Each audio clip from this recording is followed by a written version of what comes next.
Chris is the head of CIG. Hey, come back.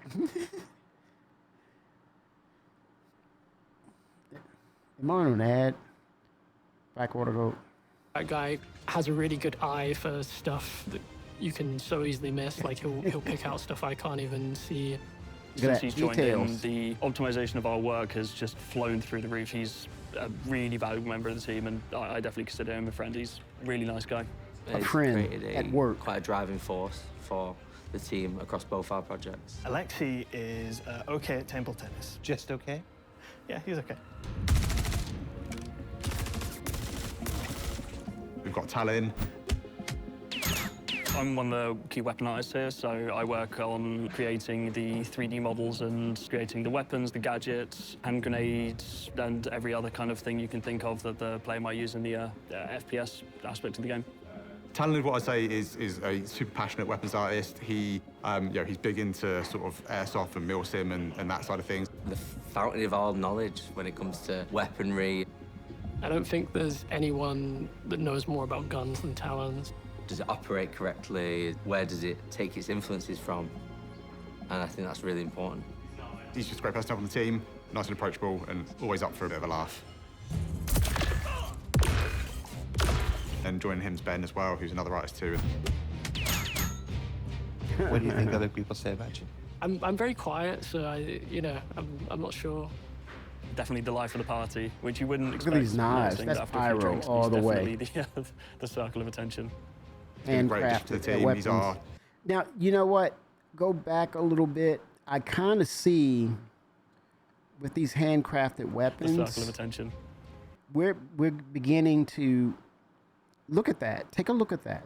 Take a look at those weapons in the background. And I think what it will allude to is the beginnings of crafting, where if you find certain items and you kind of utilize other materials, maybe some manipulation, like a grinder or of sorts, or some sort of hopper, where you can take a schematic of those items and then connect them, kind of like the cargo grid, then you sort of have the beginnings of crafting. I would say with this, if I was CIG, we don't know if they were already doing this, but if you look at this concept and you're talking about repair and I want to highlight another game. What is it? I'm about to say Star Play, Starfield. And some of the things that they did really great was that really highlighted great potential was the ship customization, right? I look at this weapon systems on the screen the same way. Now in Pyro, you may not have that access to available and pre-made or pre-manufactured or actually manufactured guns from the manufacturers such as Behringer.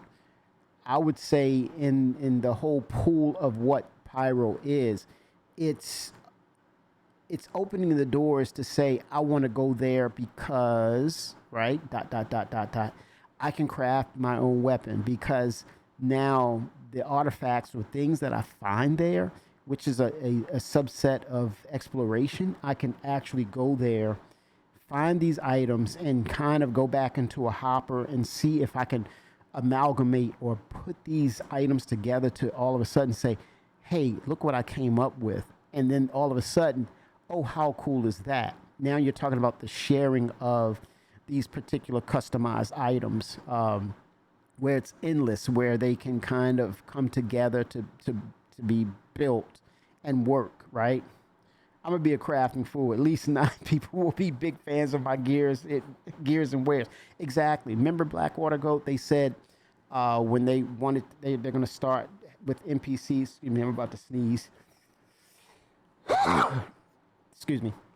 Remember they were talking about the beginnings of like bringing NPCs. Ad starts in 56, 55, 54.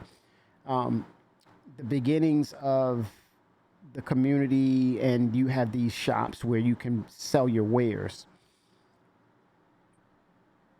Some could also be used, right? Those are utility items, right? You can use them to climb. You can use them to connect to your armor. So it doesn't stop there, King Panzer, but you want to start out small and see and perfect what you have, right?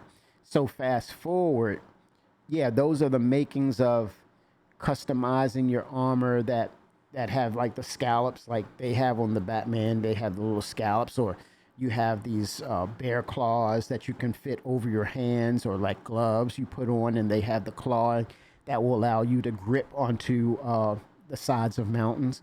And I kind of thought of a little while back, I was having conversations of, because CIG mentioned about trees. They're gonna, at some point, they're gonna have so many trees and foliage in the game, is that you'll have to park your ship from a further distance because you won't have no place to land, and then you have to go on foot or on a vehicle or on a hover bike, whatever the case, to navigate between the trees to get to a destination. So fast forward to what you were saying about climbing, King Panzer, you know, weather is going to be a factor. So I can easily see CIG having a mountain or a cliff that you have to actually climb, because if you bring your ship in that area and you're hovering or whatever the case, the winds are swirling so strong that they will literally slam your ship into the side of that cliff or mountain, and it could be devastating. So the only way to get into an opening of a cave, we're in an ad break. Be right back.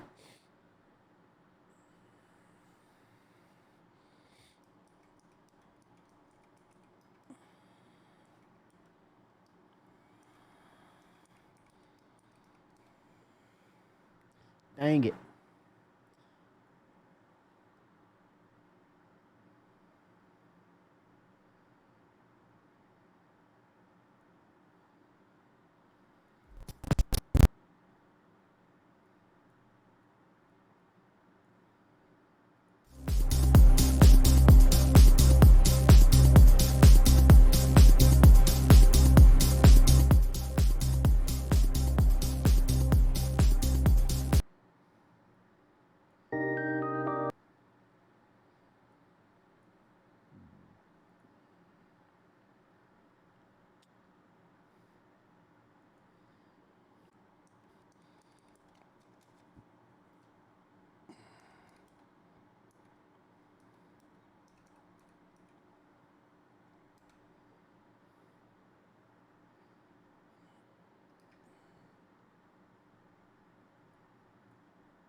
All right, break is ended. The community is back, and that's an '07.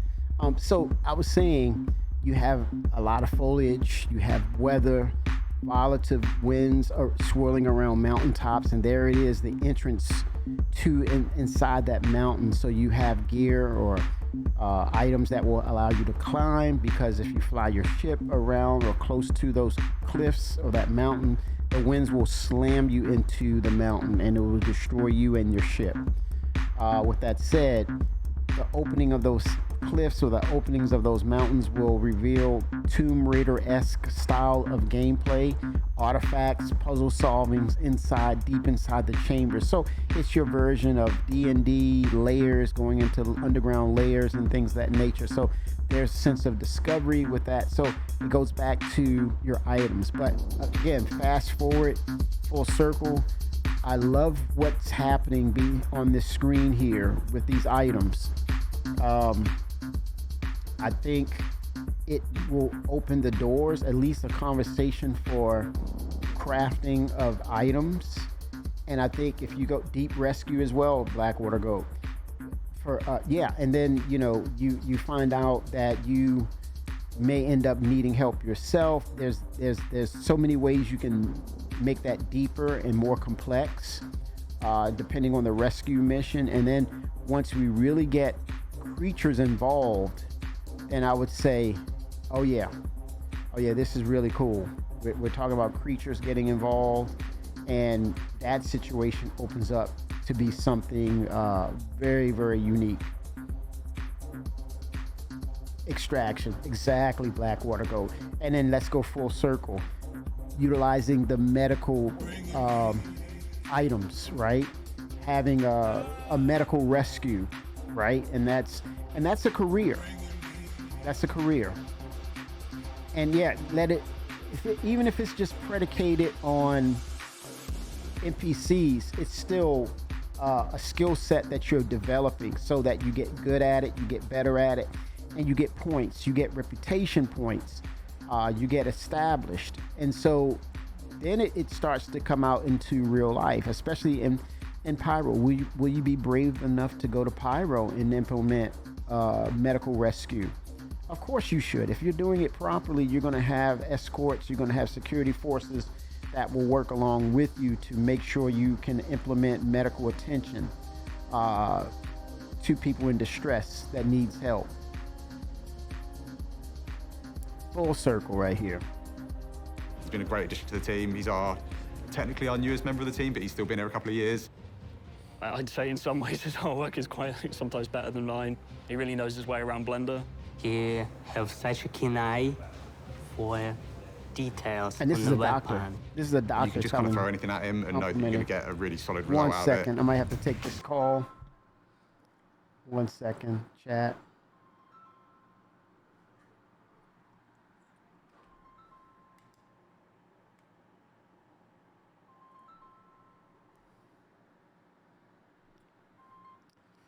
Hello.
Olo.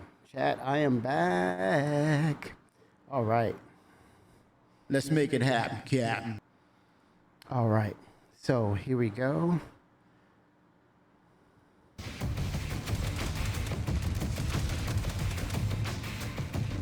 We've got Joel. And Joe Originally, I Phelps. hired Joel as a prop artist. He's a senior. Probably close to 8 years ago. I create the artwork for FPS devices, which includes weapons, gadgets. I also make ship weapons. Joel's actually the most senior member of the team and was there when I Go first Joe. joined. He was an extremely helpful person to encounter. Very easygoing, super knowledgeable, always has a pun ready. He has some really strange t-shirts. Every other day he comes in with a new t-shirt with something weird on having it, Blackwater. and I'm a bit jealous because every time I see them, I kind of wish I'd had the idea of buying them. I like t-shirts. I cannot lie. This one, it's The Simpsons. Everyone likes The Simpsons, right? T-shirt Joe. T-shirt Joe. What about your producer? Oh yeah, don't let me forget Kieran. He's Mr. getting things done and getting things done on time, so he's brilliant. I quickly Nice. realized I didn't want to be an artist or a programmer. I started wow. out in level design, and then I found out that my passion was the team. Without Kieran, Oh, that's there wouldn't cool. be weapon content because he's the guy who glue it all together, you know. Eats a lot of eggs. Brings in about like 4 eggs a day or something like that. So What does that mean? that's the only bad thing I can think about Kieran. Oh, the bad thing. Oh, he probably is farting in the office. So Eggs next will up make is me our animator fart. Jordan. He couldn't make it into the office today, but we love him and he's great. I mean, I've been working with Jordan for years on the weapon. Since I took over, he was always there. Jordan have a really shiny personality. He's the one person that you can reach out with anything avoided related to Jared. animation. He is here to support you. Always has a lot of like stories and anecdotes. He's also a little bit scary because he knows where everyone lives, and it's unclear when he gets or how he gets the information he does. But when you join the team, within the first few weeks, maybe the first few months, he knows exactly where you are on Google Maps. And for that reason, damn. he is terrifying. Yet he can't be here to film for this. No. Jordan, you could have been here for this. You don't We want to really be need you. Where are you, Jordan? You're like, no. Not today. And I'm Ben, the art director. And that's enough about me, so let's look at some weapons we've been working on. So we've got quite a few weapons that are being worked on. We can talk about a couple of them today. So first up, we're going to talk about the P8AR. P8AR is a assault rifle that may fill the role of someone that wanted something bigger from bearing manufacturer. Up until now, it's been our squadron exclusive rifle. In fact, I've had backers come up to me saying, please release the P8AR. And really what we want to do is take Oh, that wow. P8 base and do a version that we were was slightly more tailored towards the civilian market. Okay. Airing. A lot bigger and a little bit longer than the current P4AR, and personally one of my favorite weapons that we've ever worked on. It is kind of more in line. You know what I expect though, bearing the manufacturer for guns. I expect to see those manufacturers, just like ship manufacturers, being a part of the game, being a part of the gameplay loop. And when we're talking specifically on piracy, I definitely would love to see. I would definitely would love to see cargo with weapons and guns from those manufacturers, and having the ability or the opportunity for pirates to steal that cargo, especially if you're running cargo for manufacturers, and you have that reputation for actually getting the job done. I would love to see that interaction between piracy, whether or not it's NPCs or whatever the case, a blend. But yeah, I definitely want to see the manufacturers such as Behringer or all these other various weapons manufacturers be involved into the gameplay, specifically with cargo, and how we can take advantage. Not saying we, but piracy can take advantage of just pilfering those weapons, and then they get dispersed or sold to these gangs or the Xeno threat, and they're utilizing those weapons in their crimes. And we're seeing the ripple effect, similar to what the economy is, where a supply and demand that goes on the dark side of the economy, which is piracy or syndicate ops or the syndicate economy.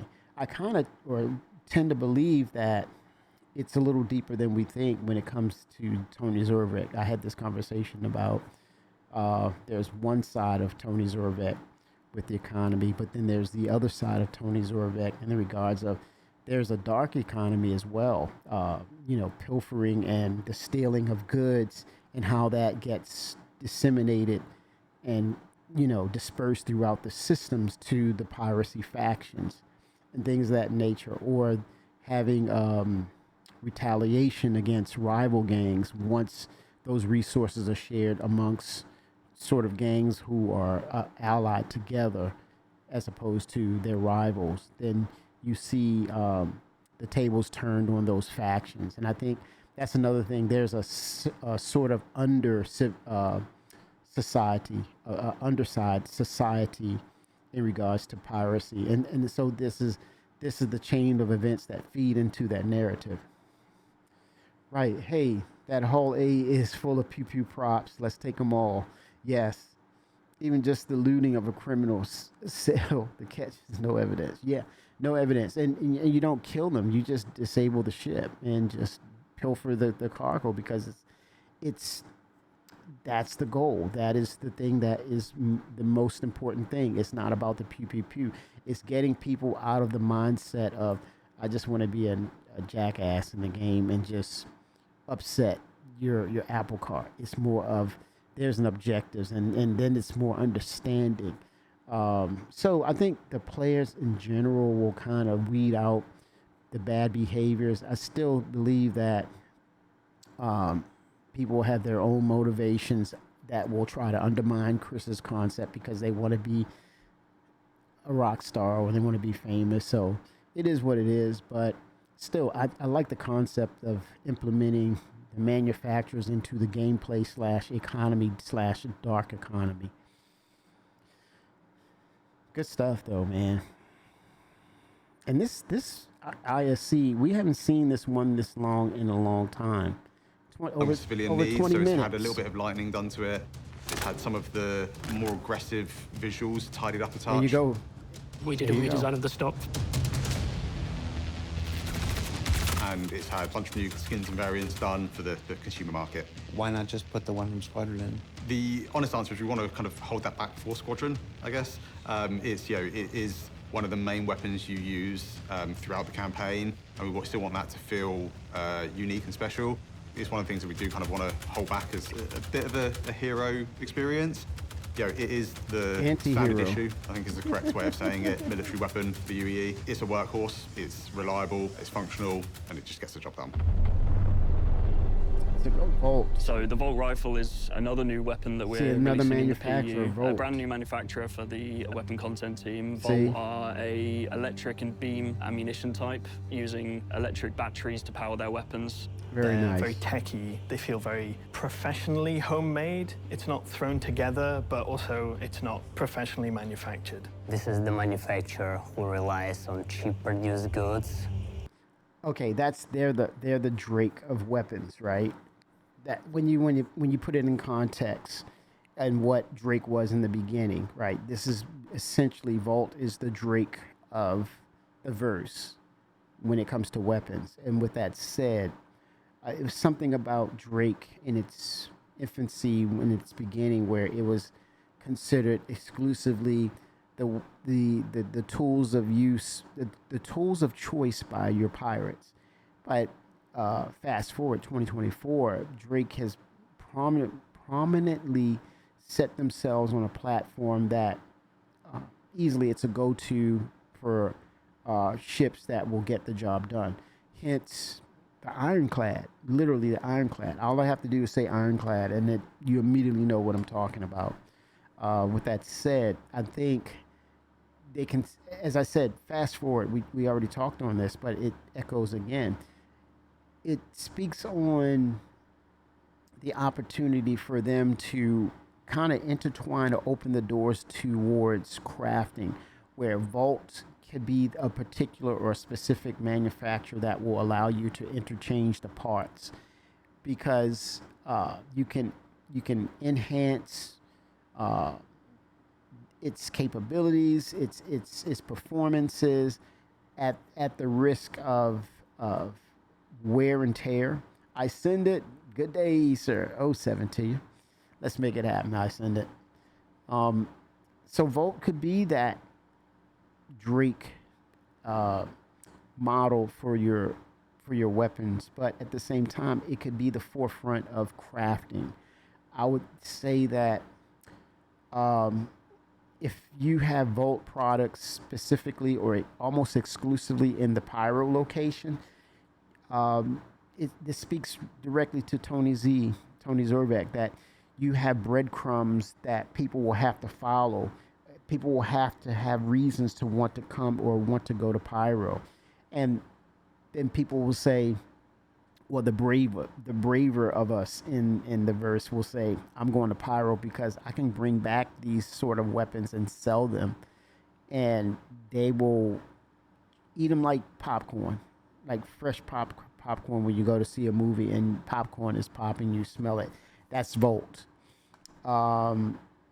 You use it and it's gone. You use it up and it's gone. It's like, you keep reaching in that big bag of popcorn and next thing is just kernels left at the end.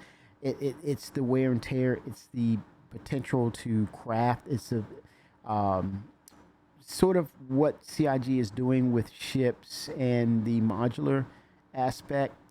I think you can introduce Vault as that as well, which will then, set us up nicely with crafting, and then all of a sudden your wares will kind of shine based on its customization and what the user or the player can do with them. So I'm hopeful for this. It doesn't necessarily have to be Volt, but it makes sense for it to be Volt based on its utilitarian style and how it's kind of like hands-on and it's customized. And look at this, cold substance within. You see that note right there? And I was saying yesterday when I saw the video, the variations of guns, I said, man, a cold gun, and then eventually a flamethrower, hot and cold. Even glue or some sort of glue gun, or like some gel, or like sort of like, what is that? When you get slime, that kind of slime stuff, like on the kids channel where these stars like to come on there and get slime, that green goop. The G gun, the goop gun.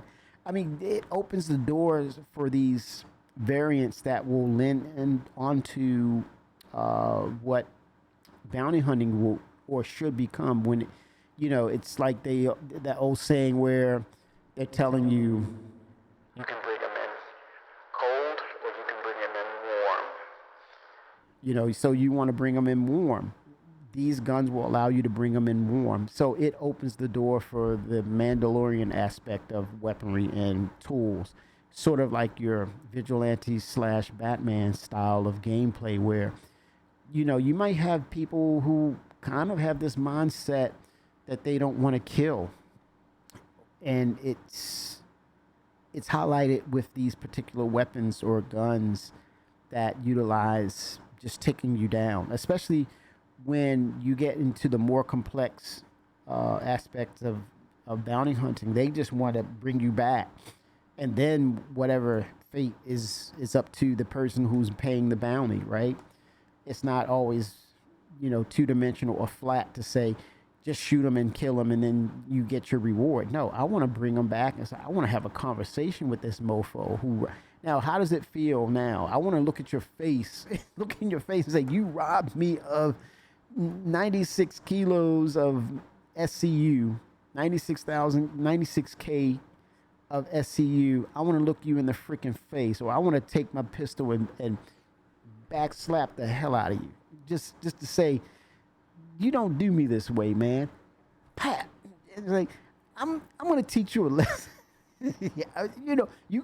You have those syndicate leaders that want to just look at your face and say, why'd you do it? I gave you everything. I fed you, you and your family. I took care of you, and this is how you pay me back. You want that aspect in the game.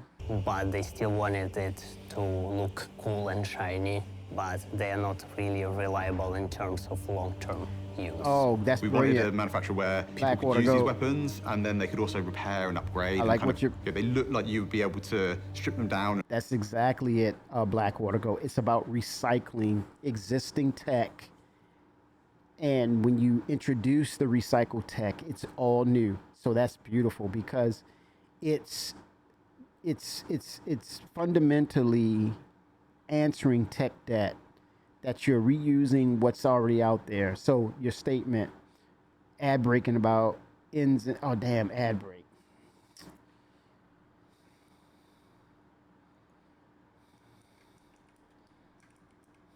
I'm gonna hold up there and then, oh man, I want to say something to that statement of his.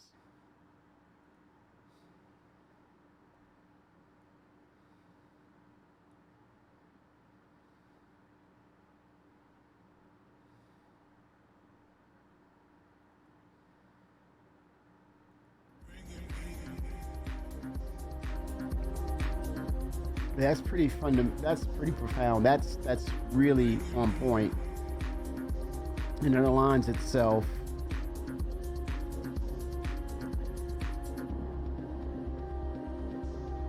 Okay, we're 30 seconds left.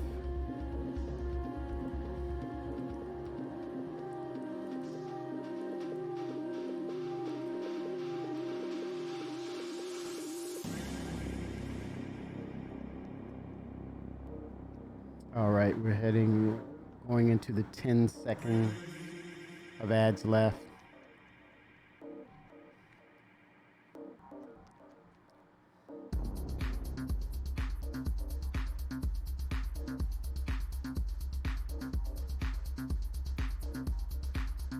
Okay, we're back. Community is back. 07. So, just wanted to highlight Blackwater statement.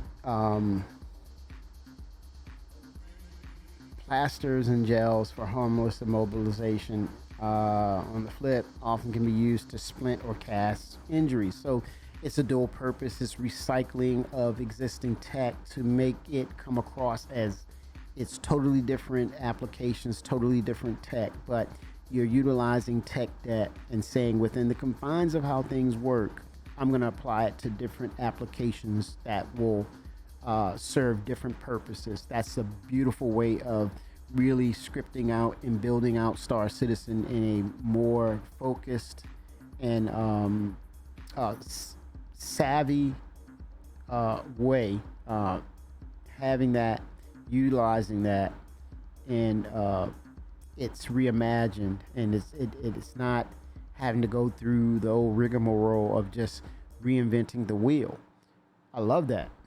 I love that. That's when you know you're SIG developing. You're developing because the big picture is it's about the expansion of the game. It's about the scale of the game. And it's about taking what you have, utilizing it, and being able to transform it without, going through that full process, which could take months of just concepting. It's already there. It's in your hands. It's workable. Let's make it happen, Captain. Awesome. Love that. And kind of field repair them, or work in your workshop, in your ship, or in your habs or wherever, and kind of really get into the nitty-gritty of how these weapons work. Maybe bounty So there's a missions will lot give you of more rep. visual cues bringing to the- that with like how the screen attaches, So all the little true. kind of fittings and screws, and how it all kind of comes together. That it visually is something quite nice and exciting, I think. There is anything like this in a PU as of now. This will suit more of the guys who wanted to show off rather than to be military-style weapons. You will have some shiny, cool guns that you can show to your friends and Oh, say this that is I a did must-have it. right This here. is a really cool-looking gun. That's a I've always been a must-have. little bit opposed to very big flashy lasers and electricity on fire. Volt's Parallax rifle. That is a must-have right there. firearms. I think it can drift away from my idea of traditional firearm, but I think working within the confines of what Volt as manufacturer are, being a home-built kit that you could order online supposedly and manufacture yourself, I think really. You hear what he just said. Online, manufacture yourself. That's essentially crafting. So it's bridging into another aspect of the game, further going in depth with what's already existing, and modularity plays a part in it, as well as the crafting part plays into it, where then you're selling your wares, or you have on you gear that is slightly different from the other person's, or of the generic version, and they're wondering, where did you buy that? And you're like, you don't buy this, man, you build this, you know? It's about that bottom line, Fits into baby. the idea of it being more of a fun ammunition type. This is still work in progress, but you can see the direction where it's going. That is subscriber flair all the way, and I think that's something that will stick out and will have. It will encourage people to want to subscribe, whether it's 10 or 20 bucks a month. This is subscription flair. Yeah, you get 1 or 2 of these automatically, and anything that's left, anything that's left, you actually go and you make it purchasable. So people are coming back like, how much is that? $7, $8, $10? Yeah, give it to me. Take my money. I'm buying that.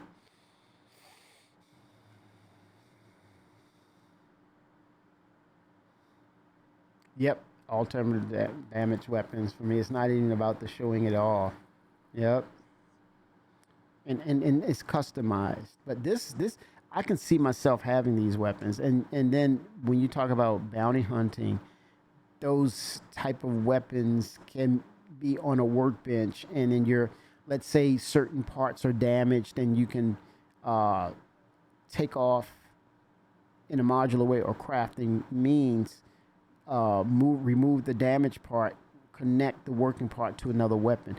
That concept in itself, I think, if Volt cannot do it, I think this gives room for developers to say, let's talk about a manufacturer that have customization from the ground up. Then you're talking about a manufacturing division that is all based upon that. And then it's all about, then you just put everything in the wild, and you come across wares that you buy, purchase, trade, sell, purchase. And then you're talking about an actual workbench where you're utilizing tools that can kind of repurpose or repair. But at the end of the day, it's about how you want to come equipped and what you have in your inventory, and especially with the hangar tech that's coming online, and then eventually base building. This is all part of your hangout. And then you're talking about storerooms or guilds that have customization, that you can sell this to your guild and make a profit. So it opens the door for different aspects of the game, where now you have these wares that are custom. Do you want to reproduce them and then bring them or introduce them to your guild? So it's a guild exclusive, and so they're paying you commission for that. So there's ways and means of building not just your reputation, but your value in the game based upon this alone. Pretty cool stuff, man. So the Pyro SMG, this is something very different to any of our mainstream manufacturers. A very small handheld submachine gun, similar to, I think, a real-world example would be a Tech 9. And the whole idea with this of pyro weapon theme Yes, is that these things have been made by just people living on the fringes of the universe. They've used whatever they can get their hands on to make something that works for them. Imagine Mad Max type of gun that was scraped with everything that you can find around. Sort of break the art conventions that we've been working with for the last however many years. Internally, we call them non, because they doesn't have any manufacturer. It's made by a guy named Steve. Yeah, you can say so. The fact that it's very compact and small allows you to hook very tightly on corners, giving yourself a very low exposure when peeking corners and peeking damn. over cover, Cooking. and has an extremely high flight rate of fire, so very good for those really close encounters, but I wouldn't be using it at long ranges due to the lack of a stock.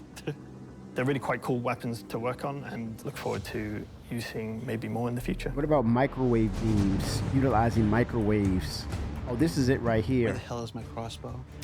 Do you know what? Chris bought a crossbow up recently. He was like, "Are we going to finish it?" And I'm like, "Well, it's kind of there. There's just there was one." Hold up, I gotta say that again. What Chris is he talking about? But look, the Multiflex Utiliflex Novia crossbow. It's here finally. It's finally here. It's just they had time now, but it's not quite ready. But is this exclusive, or can this be purchased, or would this be sent as a subscriber flare, or will that Shadow of the Avatar? That was when Sir Richard Garriott was gonna do that game. Was that? Yeah, let me look it up. Shadow of the Avatar. Let me see if it's still active, because Chris inspired him to want to come back into gaming. I think when he saw Chris, saw that, wow, okay, Star Citizen. So Sir Richard Garriott said, okay, Shroud of the Avatar. So let's see here.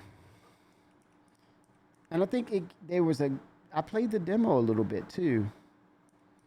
But if you backed initially with the Kickstarter, you were given or you were gifted this.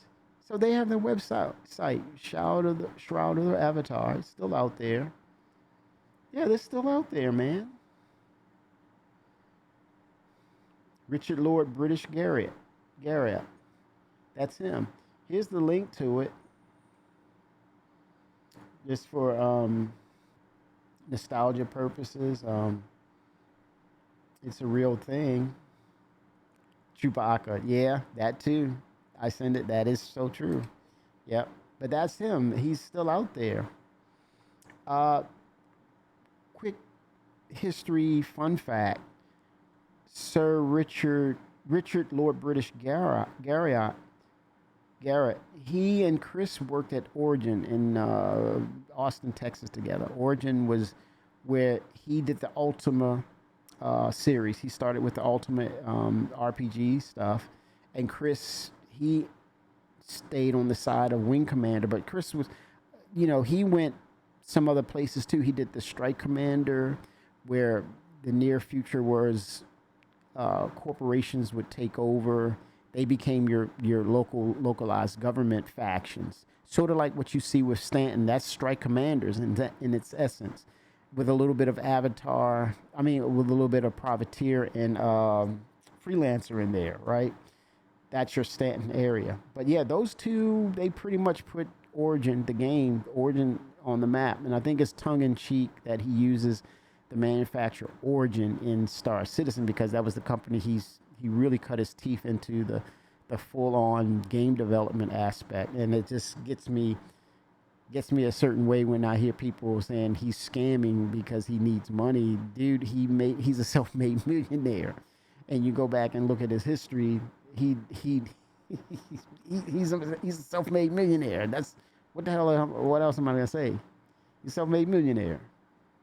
He's been doing it, man. And I thought it was just, growing up, I thought it was just these old geezers going in there saying, hey, I need something to do. I'm looking at it as a hobby, and we just make these video games. It was mainly Chris coming up with the aspects of Wing Commander. And he was a whiz. He's not well. He was a whiz kid, but he's a wizard. He's a wizard. He's a wizard now. He's essentially still a gamer. That's it. He's an older guy, but he's essentially still a kid at heart. But yeah, Shroud of the Avatar is still out there. This is pretty cool, and it doesn't look bad. If you look at the cutscenes, they've actually done pretty good, man. Wow. But yeah, when you initially backed for Shroud of the Avatar, you were gifted that crossbow.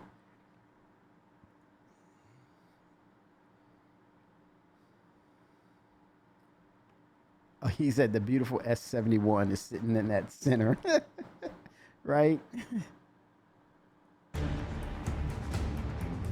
Where the hell is my crossbow? Do you know what? Chris brought a crossbow up recently.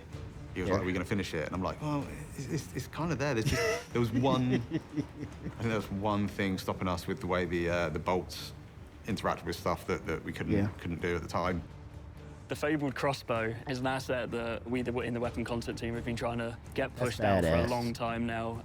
At the point of creation, this crossbow, Wow. it was decided that the bolt Multiflex. needs to stuck when you fire them and not disappear like any other bullet, and this prevented. I mean, that's silent death, man. That should be silent. Now, that's the answer to people who were upset about the what is that, the glinting? They were upset about that. This is more of, this is definitely silent death coming at you. The release of the crossbow because we cannot consistently make the bolts stuck. It's just a super advanced, cool-looking crossbow. It's got these really cool, like, deploying bolts in it because No obviously, sound at all. yeah, we don't really want to carry around these massive, great big kind of quiver of arrows. So it's got these really nice, kind of compact little bolts that load into it. Ooh, Adding more unique firearms and ways to take out enemies silently is something that Silent. the game would definitely benefit from. And so seeing the crossbow come out into the PU would be something that made me extremely happy. And I know a lot of the players have been asking me about this too. definitely Daniel Not Radcliffe. directly involved with weapon content, but still working on the weapons, audio guys and VFX guys. We're working with them directly, and they make our gun shines and sings. I'll have done my part of the artwork, it'll have gone down the production line, and a few months later I'll bring it into the editor just to remind myself of what I worked on, and I'll shoot it and hear some incredible audio and be like, oh wow, someone's gone all out on this one. They're a downstream team that, much like animation, Amazing. it really brings to life this otherwise static and fairly boring object. Apocalypse Arms. That's Their another work is manufacturer. incredible. I've tried to tell them Or is it- at some point I want to see them add the Lead Pipe 01 sound effect into the game, but I've yet to get an approval on that one. Oh, Game development is a group effort. When it comes out great, it's just a miracle. Bringing At in some more. point, of a lot of people involved into it. You know, it is still a first-person game, and I think that, you know, the work we do is important. I hope we're a significant part of your interaction with Star Citizen. I do enjoy it when, you know, I see people having fun and, you know, enjoying the weapons we've created and put into the, you know, the Star Citizen universe. There's a big community of people that take, you know, like in-game captures and screenshots and stuff, and seeing people take pictures of your work is really. I can't help but think this thought just come in my mind in retrospect. This is another come full circle moment. What was one of the most famous movies that Chris Roberts was involved with, right? Lord of War, right? Weapons, a weapons dealer. In the aspect of Chris Roberts directing that movie with Nicolas Cage. Most recently, he was just released for, what is her name? Grinder? The WNBA basketball player. The guy who Nicolas Cage played as Lord of War. He was just recently, it was a prisoner trade between Russia and the United States from Grinder for this guy who played Lord of War. Yeah, Backwater's like, give it up to me, man. He's like, yeah. And knowing what that means and the concepts and Chris putting that all together, and he's looking at and reflecting on this. And now you're talking about the aspects of art imitating real life. Now video game imitating potentially real life, crafting, modularity. Then essentially you're talking about becoming an arms dealer, the trading aspect, whether it's the legitimate side of it or you have the dark side of it. Correct? Full circle moment here, these concepts going through my mind, and Chris orchestrating being the director of Lord of War, and now you're seeing these weapons. It's not a freaking coincidence, but it's very, very it raises eyebrows, you know, in a cool way, very cool way. So this is the attention of detail, the quality of content, and all that goes into the process. This is something why this sort of answers the reasons why Chris is so adamant about these details, and we see it translated. So it's these levels of passion, and where it rivals even Chris's passion for this project, that he's got to sit back and say, whoa, you know, he's like, take your time, do what you need to do. But yeah, I want some things done. I need some things done, but keep doing what you're doing. I love that kind of connection, and that I love what they're doing at CIG in that aspect of how they're making the game. It's just, you know, this window here that we're seeing, man, it's really great. I think we really, I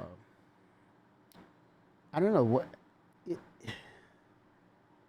I don't want to say underestimate, but I think we don't appreciate it enough in the aspects of having this window open, this development window open. And it's more of, we look at it as, yeah, it's not transparent enough. It's just translucent. And it's kind of, ooh, I don't like that. I don't like that. Really nice. I would like people to know that the feedback they give us, especially on our team, means a whole lot. When we see a comment come up about... And see, when he says that, immediately people go for the jugular. It's like, you're weak. And I don't want that perception to come across like that. It's just to say, to put it in the right narrative. We care so much about what we're doing. We definitely look at the objective criticism and comments, not the, it sucks and you need to get it together, blah, blah, blah. It's not an open forum for that, right? It's not that customers are always right bullshit. No, that's where people decide to have selective hearing. That's the part oof. Something with the firearms that people might not like. Selective we hearing. do take that on board. If it's not applied to the weapon they're speaking about, we'll try and avoid it on future ones. We're always learning. And if there has been a weapon that you really enjoy using... He's being polite, but at the same time, it's like objective criticism, fine. But it's not an open door for Vic 07. It's been a minute, man. How are you? It's not the opening door of saying, I get to rail you, I get to criticize, I get to tear you a new one, or knock you down a peg or two, or I can, as opposed to talking to you, I can talk at you. It's not an open forum for that. It's not. And people, they take it and run with it. It's like, oh, you're up to, you're opening the door for my abuse. It's like, no. You need to talk to your therapist, man. Or is your favorite weapon, then please do let us know in the comments, because the team will love to hear that sort of feedback. Ben Curtis. Dude, get some sleep. Ben, wait a minute. You're on the vehicle experience team with John Crew. You're on the weapons. Ben, what are you not doing, man? He's on the meetings as soon as he gets to work. Ben is everywhere. Ben is, I won't say he's spread thin, but man, Ben is on it. He's on multiple projects, man, or teams. I would love to sit down and hear he and Jarrett go over, like, Ben, what are you specifically working on, and where does your insights on processes, where do they actually all branch out to? Because I see you on different teams, presenting things. You're in CitizenCon. You're talking about a lot of different things. Ben is like Elvis. Darth, he's like Elvis. He's everywhere. Yes. He doesn't leave the building, dude. He doesn't leave the freaking building. That's how he's like Elvis. Back. You like that one, didn't you? He's like, oh, shit. With our recent releases, you've seen a whole bunch of updates to how the weapons feel, how they function.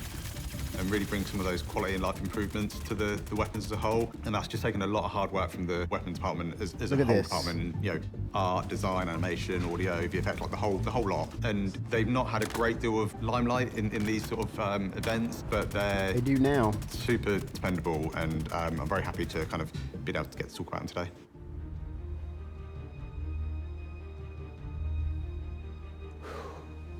So what did we learn this week? Well, hopefully we learned a lot more about the people that make up the current iteration of the weapon content team. That there's a whole host of new weapons making their way into the persistent universe. And that spaceships, of course, may dominate the conversation a lot of the time. But there's plenty of other ways to bring damage, death, and destruction to the universe of the first person being built. For Inside Star Citizen, I'm Jared Huckabee. Thanks for letting us share the people and process of game development with you. And we'll see you all here next week.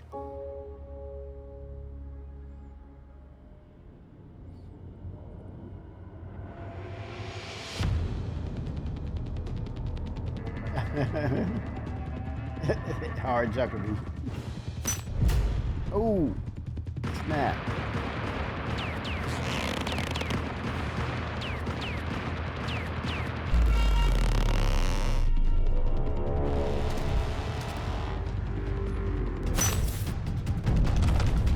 Oh, that was custom right there. Explosive tips. That's OP big time. I don't know if they're gonna OP that, man. That would definitely be an OP situation, right? That would definitely be OP. I don't know about that. That's questionable. You know, I think that was marketing at its doing what marketing does. I think it fires off a lot of controversy right there when you have that explosive tip and it's people like, hey, can we, you know, immediately. So the options are out there with that. Options are out there now. Is that going to be a thing, you know? No one will play the game. I mean, it's just, I don't know. I don't know what that means. In close proximity, is it, you know, we talked about the Maelstrom system. Do you fire that in open areas? I don't know. That's fire. Is it more of a flame burst as opposed to explosion? That's the thing we don't know, King Panzer. There's no absolute involved in that. It's speculation, right? So if it's flame related, maybe it will impart some damage if you're armed. If you have armor on or no armor on, those are going to be differences there. But it may not be as fatal as it may seem. Maybe it's a flame burst. Maybe it's because they've been working with fire, so we don't know. Yeah, it's an explosion, and the fire is an explosion. But could it just be?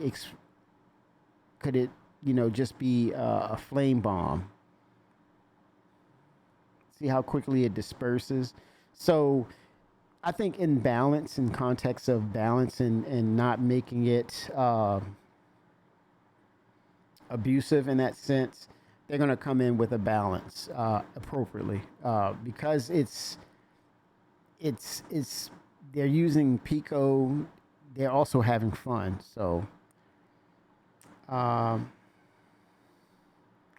sensor, it could be sensor related. Within close, you might have to be at a certain distance, right? So again, it could just be minimal damage or some damage, not a fatal blow once it's shot or fired or hits its target. It's just, it takes down some life points or something of that nature to the player, or it really, the brunt of the damage is taken by the armor. And that's another thing about armor we have yet to see, similar to Hull. I think that's going to be a 1-to-1 or a sort of all-inclusive damage state that we may see with armor and ship hull. It would make sense. I'm only wondering that the Maelstrom system will have some say in that context. So if that is the case, so let's say that weapon is actually in gameplay, it has to coincide with direct damage to armor. And so at some point, your armor is just useless until you actually go in and craft or repair, smith it. You know, we were saying smithing on the weapons aspect, smithing and crafting on the armor aspect. So in the context of how that works, it's directly tied to your armor. If your armor, you're not taking care of business, in other words, you're not taking care of yourself and weapons and items that you utilize in game, this could be a bad day for you, right? Everyone's going to have a bad day or two in Star Citizen. So with that said, I can see this as a weapon that actually, first and foremost, will take damage to the armor first. So it's not abusive. Now that's other games. Those games they don't put the level of detail into what they're doing when you compare it to Star Citizen. And I don't want to compare those games to Star Citizen because it's totally different. I think in concept of what Chris is doing, I'm in an ad break. I'm gonna wait for the ad break to be over.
All right, we're back. Okay, so I can answer this in an objective way and also regarding details too. When you look at this, you notice I don't agree that it's abusive, but look at what's going on here. When you look at the overall, these guys, they don't really have armor on. Look at that. They don't have armor. So look at that. He's got on a leather jacket. No armor. He's got a leather jacket on. So that's why I say it's not abusive, because they were very particular. They were very detailed in how they set this up. So you have to look at it in all of its context. You have to look at the big picture. You have to also look at the details. So I would say, I don't agree.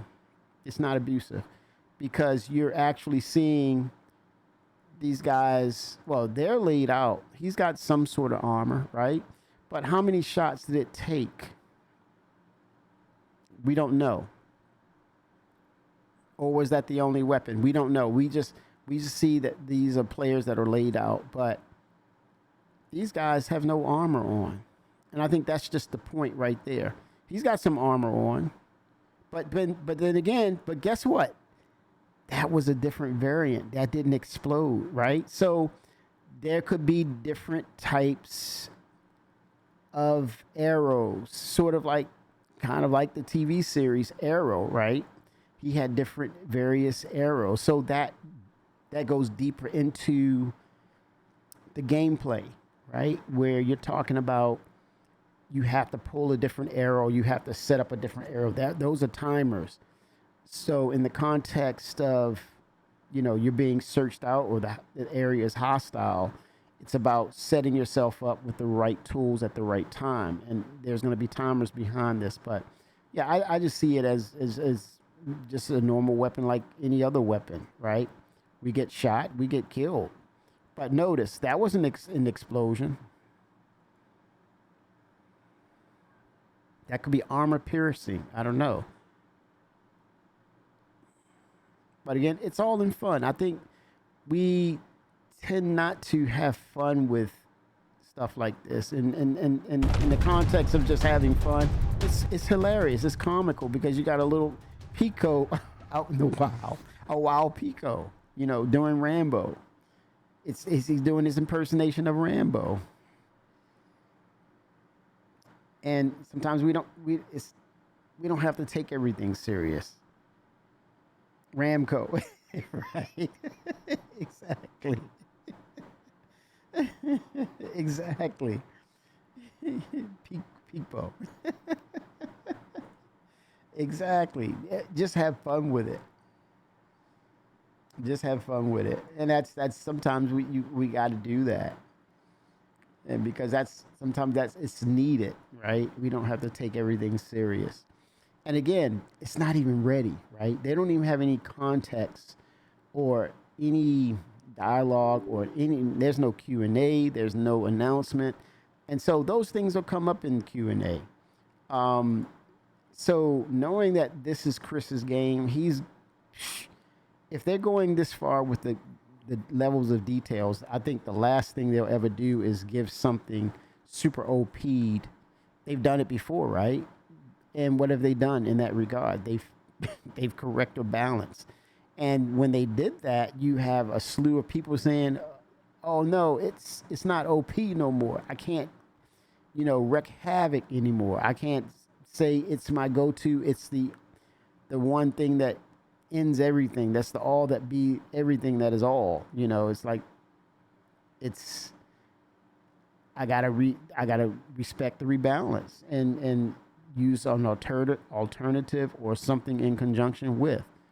So yeah, they're always gonna look for those balances and make sure that the gaming experience is as fair as possible. But that's what it's about, the development and utilizing and finding out what these weapons do.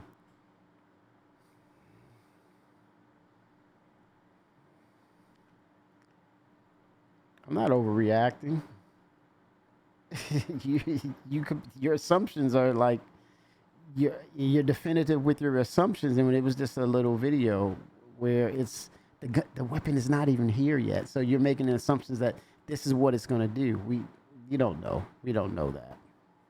That's all I'm saying. We don't know, and I don't agree that it's OP. It's just they're having fun, and they've come across where things have been OP before, and you know what they've done when things have come across OP before.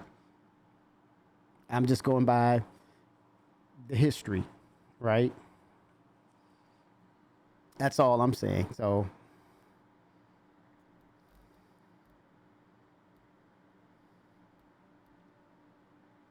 no, I'm looking at it objectively. Don't agree.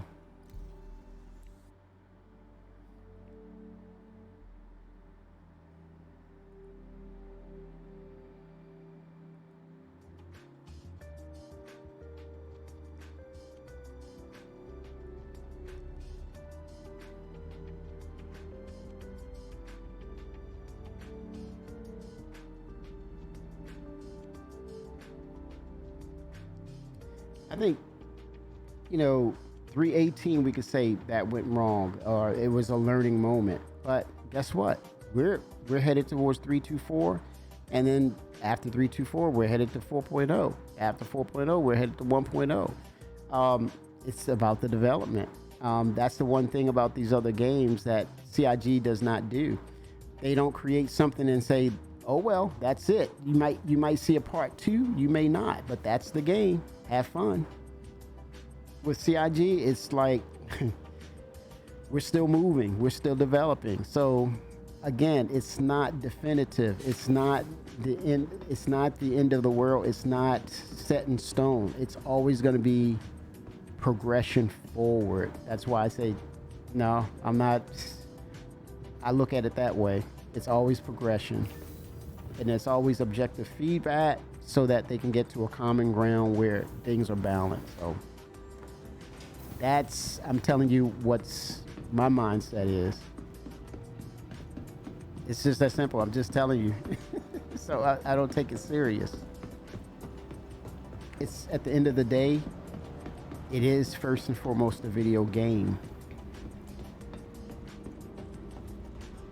Have fun. Just have fun. Learn to have fun with it.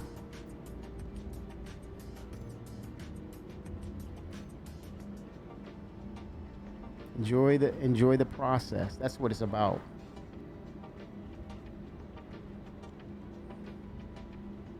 I don't know. I'm just saying. It's just enjoy, man. It's just it's exciting actually when you can see them, you know, move from one state to the other, improve upon what they're doing. No other game offers that. That's the really cool aspect of what Star Citizen does.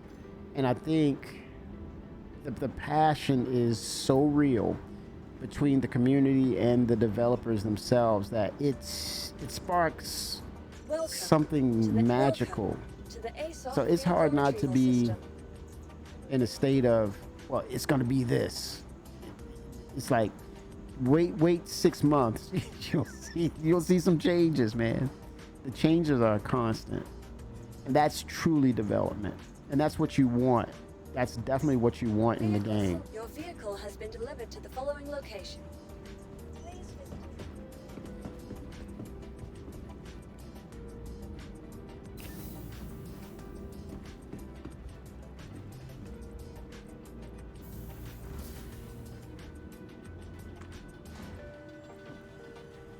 Let's see what's out here. All right. Let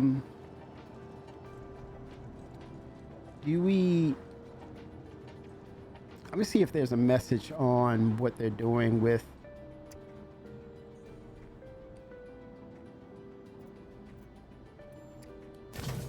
server meshing and things of that nature. I know that they're working on some things. It's an exciting time, man. It's a lot that's going on. And I did say earlier that they well, not to say finally, they've sold all their tickets. All their they're sold out. That's crazy, man.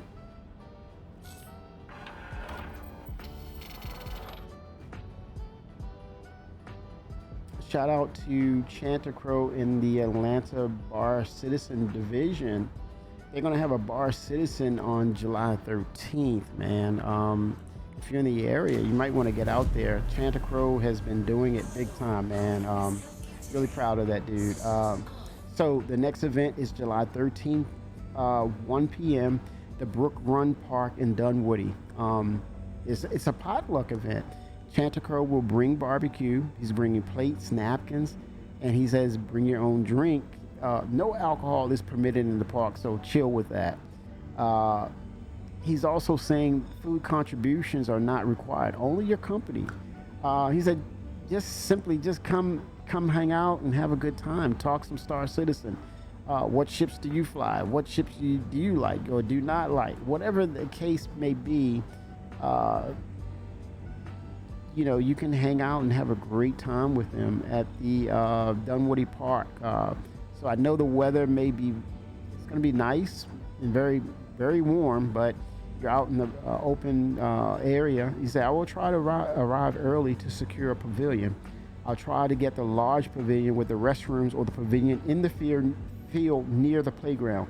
I will post a map later showing the locations. Here's the Discord for anyone who's interested or in the area for July. I'll post it for him because he's that dude.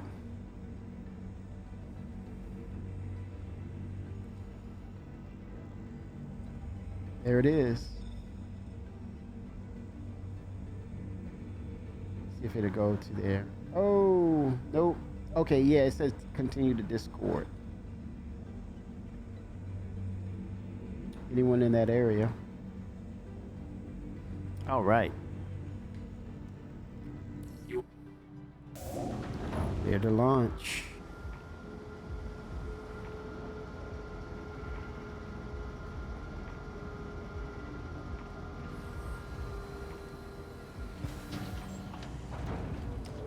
Oh, let's see.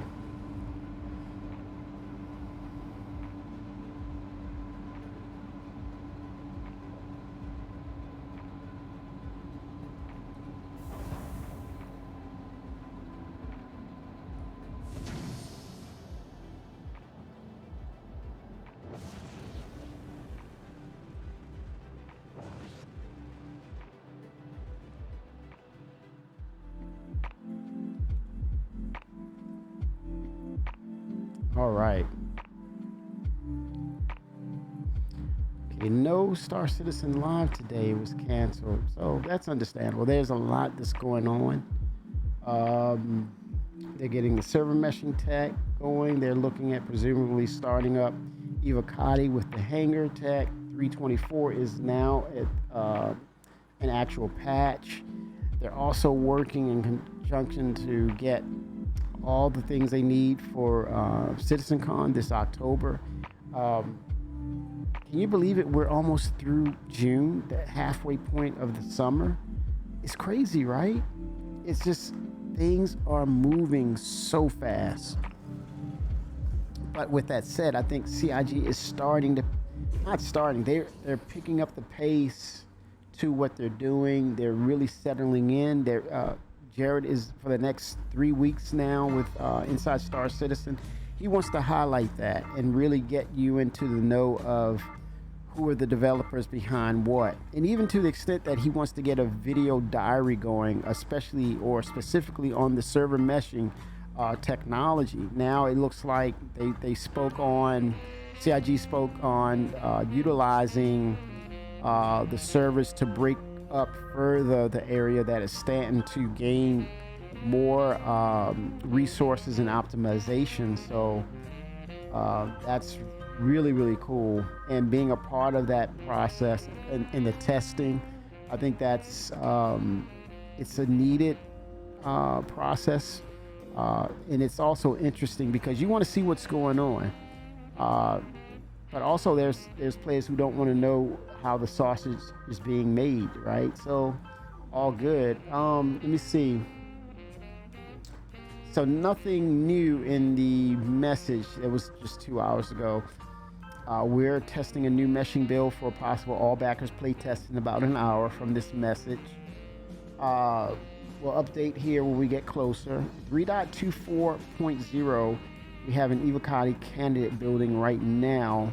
If the internal testing goes well, we will release it to Evocati later this evening. We have a live server side hotfix that resolves the top deadlock and 2 server crashes that will roll out throughout the weekend on live today. Very, very nice. Oh, something just came out.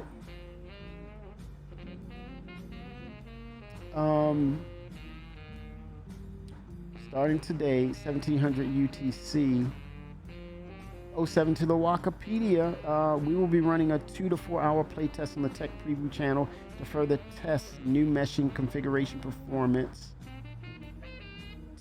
Oh, wait a minute. Can I not say this? The meshing, try to join Pyro.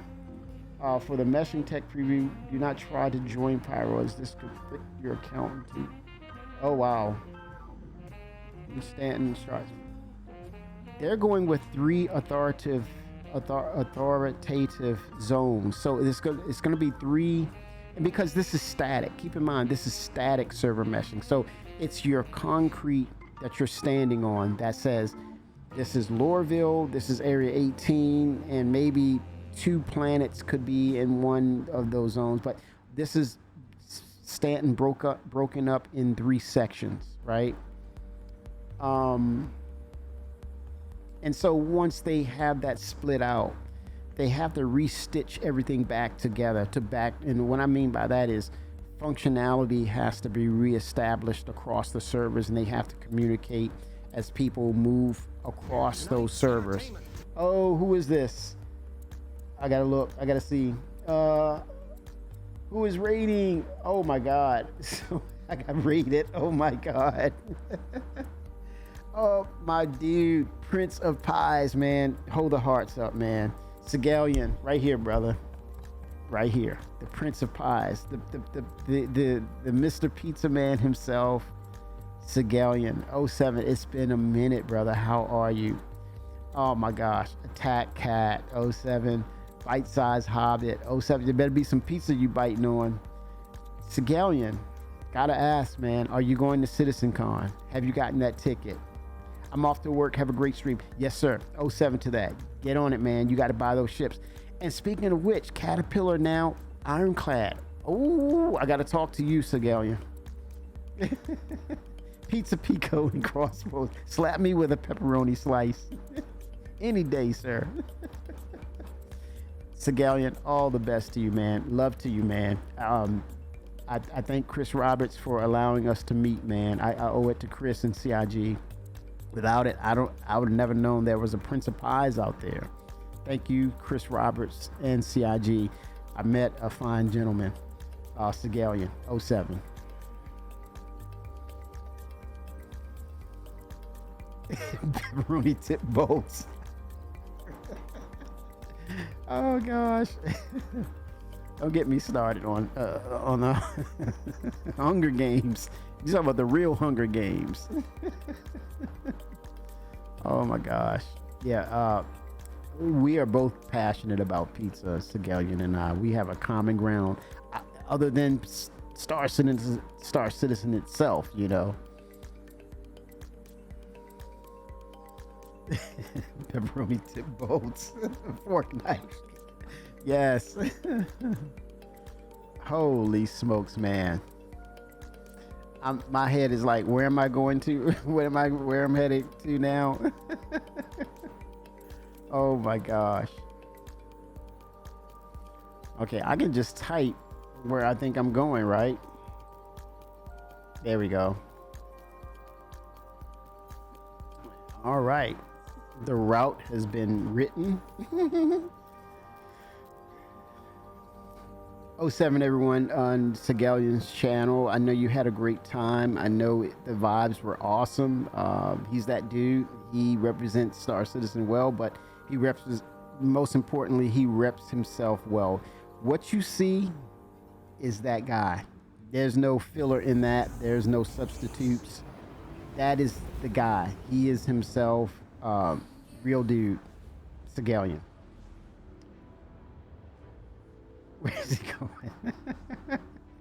Making that pizza, I would assume. But yeah, he's a hard-working man.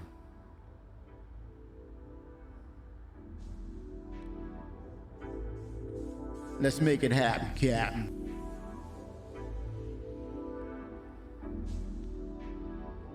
All right, here we go, man.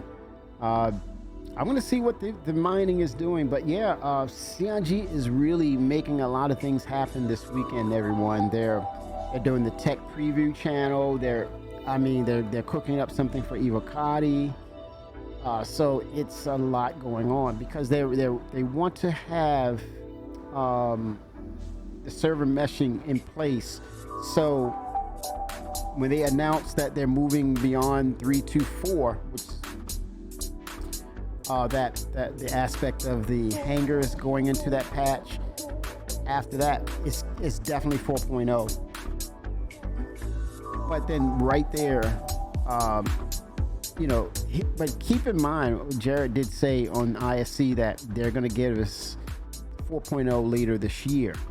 So that kind of says, if you really listen to him, that's probably after CitizenCon, because October is like, he also highlighted that it's like in 4 months, right? June, July, August, September, October. He said already. He said, didn't we just have one? He said in 4 months. It really begs to say, what is the priority? It's not 4.0. So it's do the math, everyone. He said I'm telling you right now, it's a no-brainer.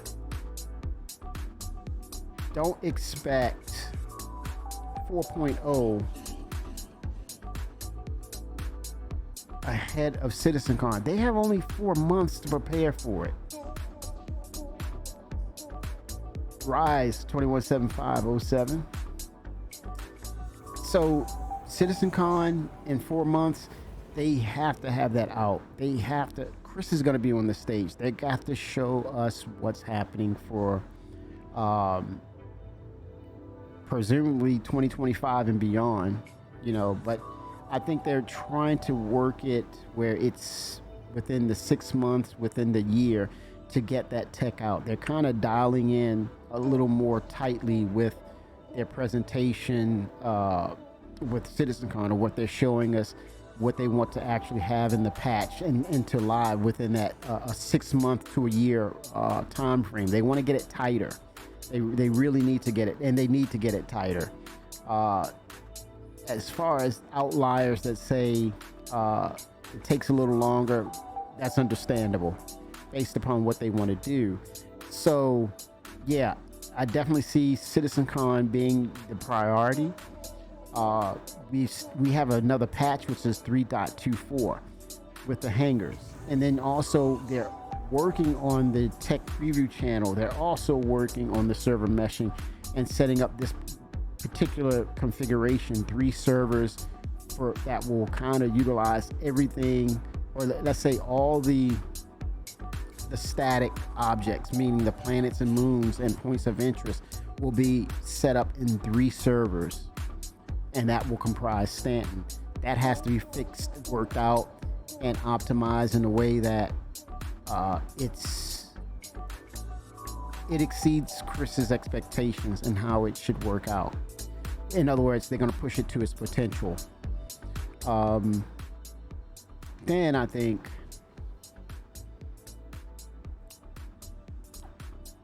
server 4.0 will need that server meshing for us to actually travel into all of what Pyro is. And so with that said, if the server meshing tech, or let's say if this process of what they're doing with server meshing works very well with Stanton, it will be the model for Pyro. It will be the foundation of how they approach Pyro. So only then can they say, okay, we're on the road to 4.0. That's a lot, right? So where does CitizenCon fit within that? Does it sit on the back end of 4.0? No, because people bought tickets, man. It's sold out. The event is happening.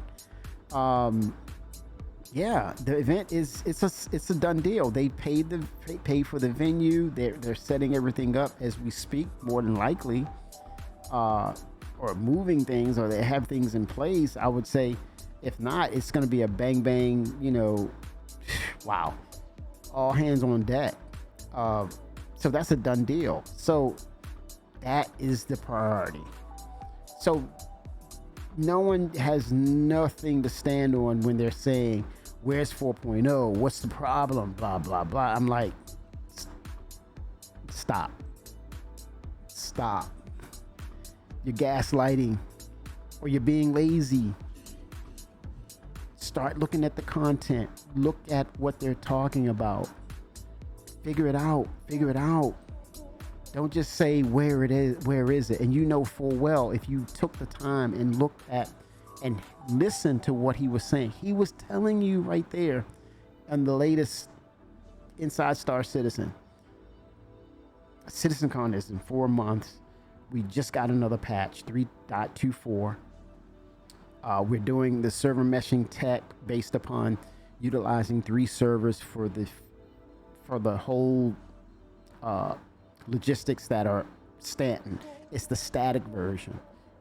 Moons, planets divided across 3 servers. Now you're going to find that there's a dumpster fire everywhere, because why?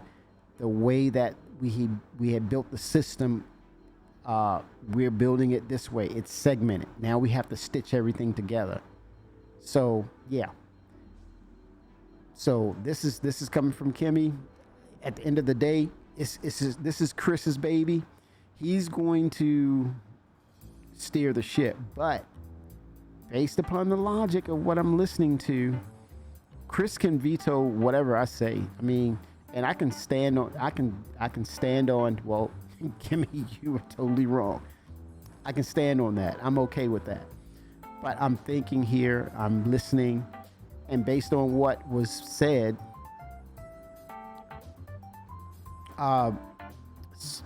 CitizenCon is going to be the priority, hands down, easily the priority. It's only 4 months away. Tyler, Captain Zylo said, "Hey, you don't want to miss this. So it's something big."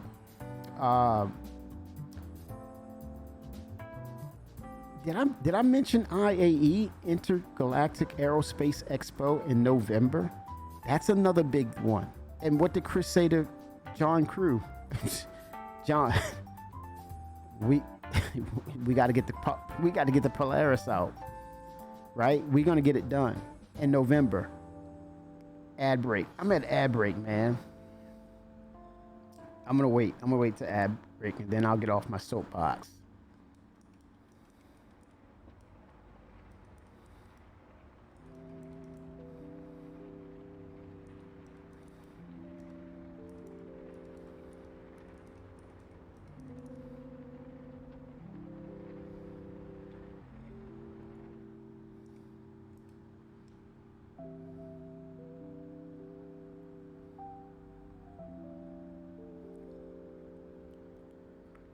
All right, man. It's about that bottom line, baby.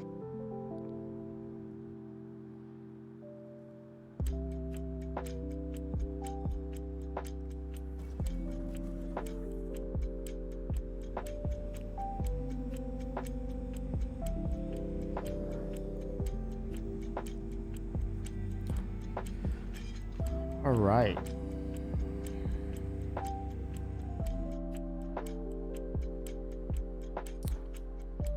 Ad break ending in almost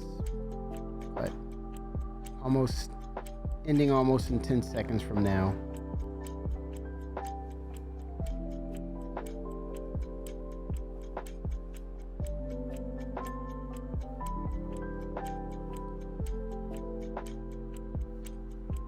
All right, ad break is done, and back to my conversation.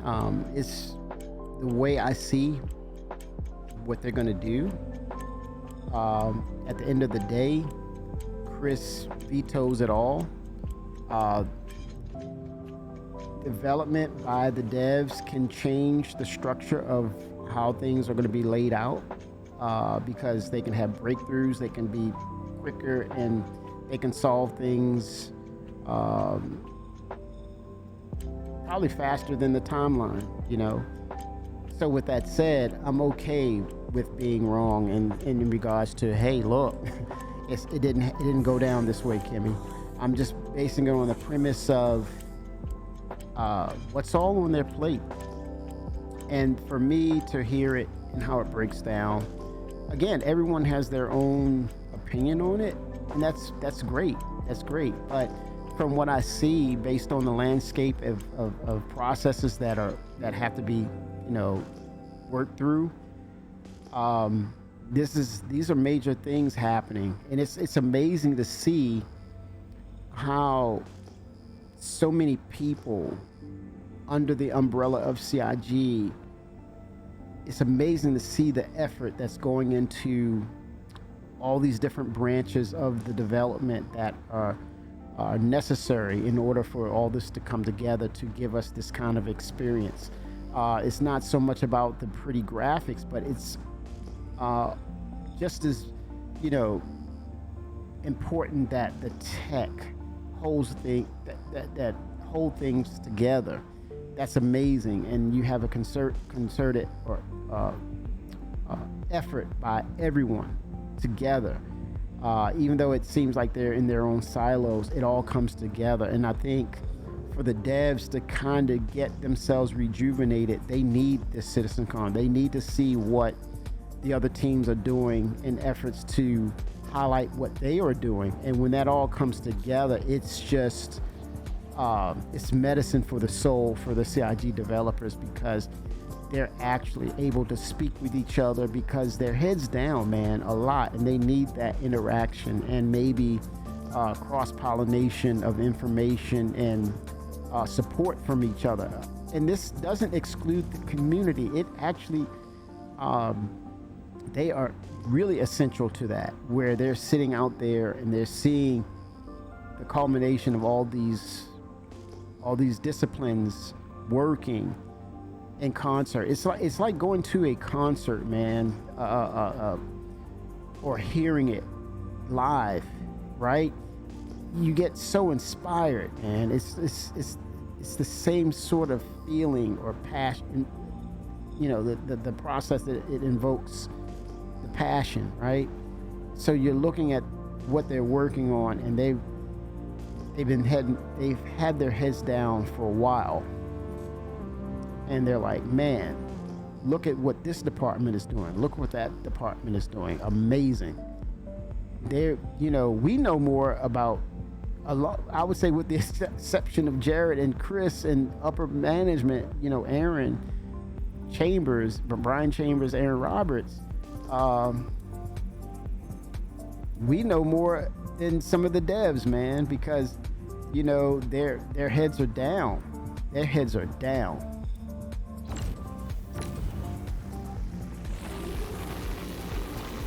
So yeah, CitizenCon is, for them, also is a good time to really, you know, reflect and share what's been going on, and all of that comes together. But again, schedule wise, process wise, it all comes to this roadmap, the tech preview, the hangar module, how it's so far reaching that it was important for them to say, you know, this is 3.24, period, because it's so far reaching. And then you talk about the actual server meshing tech, because before they can say 4.0, server meshing has to allow Pyro in. Imagine that. Think about that, though. Think about that. You can't even announce, you, meaning CIG, they will not be able to announce 4.0 until they know that server meshing is real. Server meshing is where Chris is happy. Chris is happy with it. Ferk 807. Ferk says 323 had 35 cars in release view compared to only 13 for 322. Again, Ferk is highlighting the fact is, man, they are busting their humps. They're also, they are exceeding their expectations of these patches. This is why they spoke on 1.0, that they have, they believe they have the capabilities to make that happen. And look at the sizing of the patches, but also to reflect on the size of the patch, for the quality of those builds. Now, granted, I'm not saying it's not a unicorn, but also it's not saying across the board we're getting that kumbaya of, you know, quality of life. But let's be fair, some of us got potatoes, man. That's their gaming PC. Or let's be real, you got Legatus packages by backers, and their PC is probably 7 years old. I know those are extreme things, but you get the drift. Let's really start to dial in how you want to play this game. You want to play it in its full glory? Of course you want to play it in its full glory. Look how hard the devs are going to make this happen. But yeah, 324, CitizenCon. Yeah, but you cannot, CIG cannot announce 4.0 proper until they get the server meshing where Chris wants it to be. And when I say Chris, that's CIG. They're one and the same. The developers and Chris, they're all on the same page. They really are. When Chris says, hey, it's ready, it's ready. Now, you might have some heads of directors saying, no, Chris, it's not going to happen, brother. I see some things here. I see some things there. This is a proper release right here. So, yeah, you have that. It's on now. Oh, Shimpasta. Oh, he's breaking news, man. Okay, it's on. Do I go and get in there? G-Sharp 07. Do I go ahead and get in there? Hell yeah, I go in there. That's not Evocati. So let me see what is going on with Tech Preview. Let me see what's in there. Because I might have to. Is this the? Oh man, is this Evocati?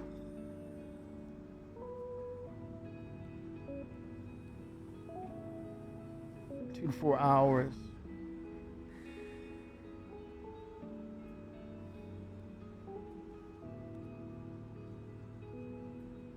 Now, oh crap. Is this streamable? I don't know. Can you stream this?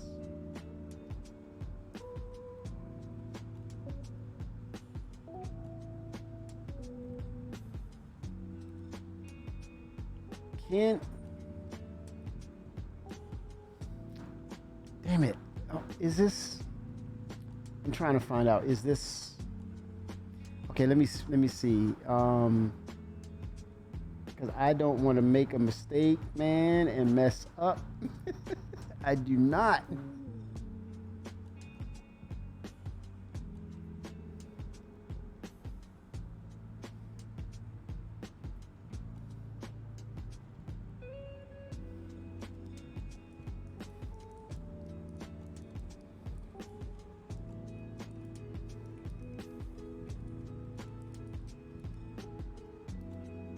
I'm gonna ask that question. I'm gonna ask a dumb question.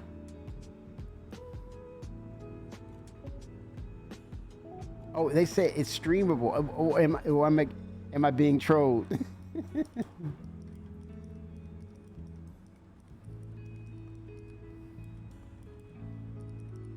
Am I being trolled? LOL. I want to know, man. I don't want to get in trouble. Am I being trolled? 3 people said, oh, it's public. Okay. No, go check where the testing notes were posted.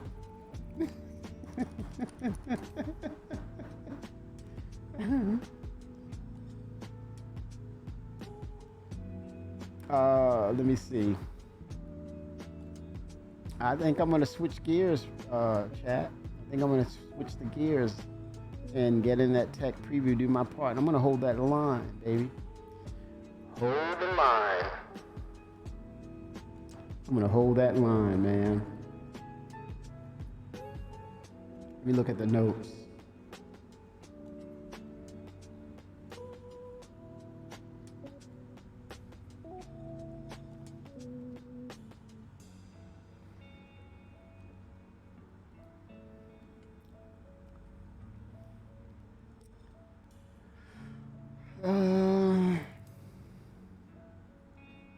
Okay, all backers, that means it is. When you have all backers, you can do that.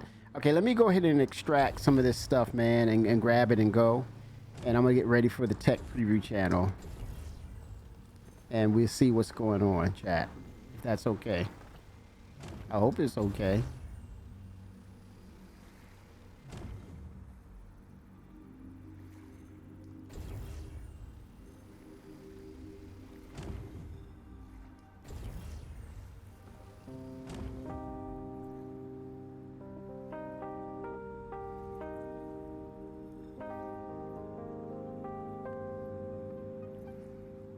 Okay, on it, Shimpasta. On it.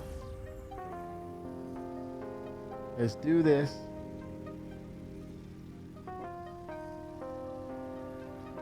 Get that server meshing going. And see what it does, man. If the optimizations or the server FPS is in there. I'm just gonna take this back. I don't want to leave this process empty-handed, right?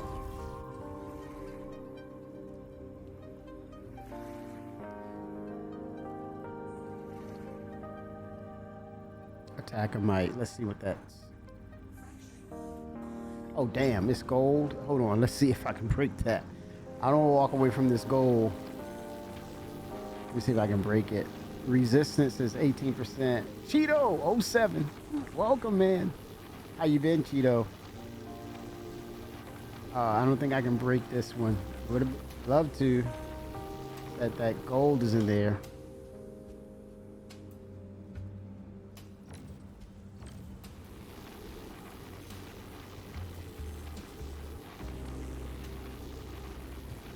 Watching from work. 07. Get that ship money, baby. Get that ship money.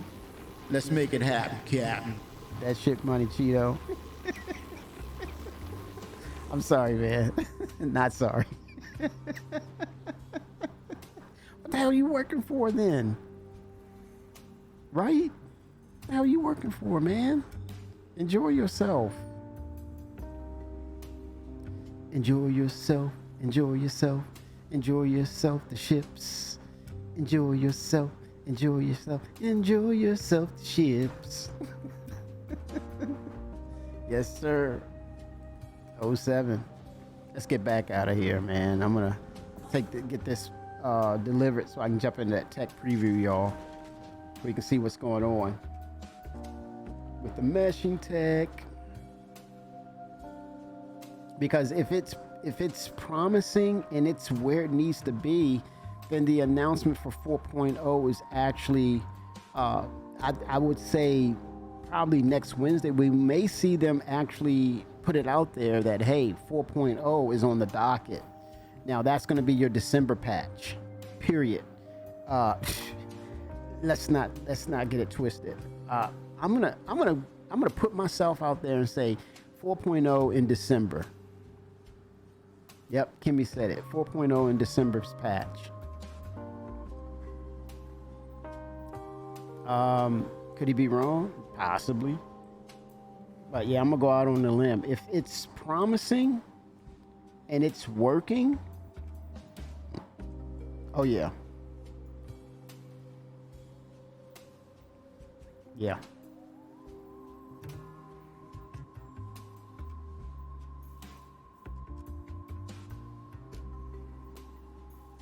Yeah, I see it happening. Give hangers next week. Oh my gosh. Give hangers next week. Shimpasta. You know what? There is no such thing as rushing this. Here's the only thing to that, Shimpasta. You may be mad as hell with me.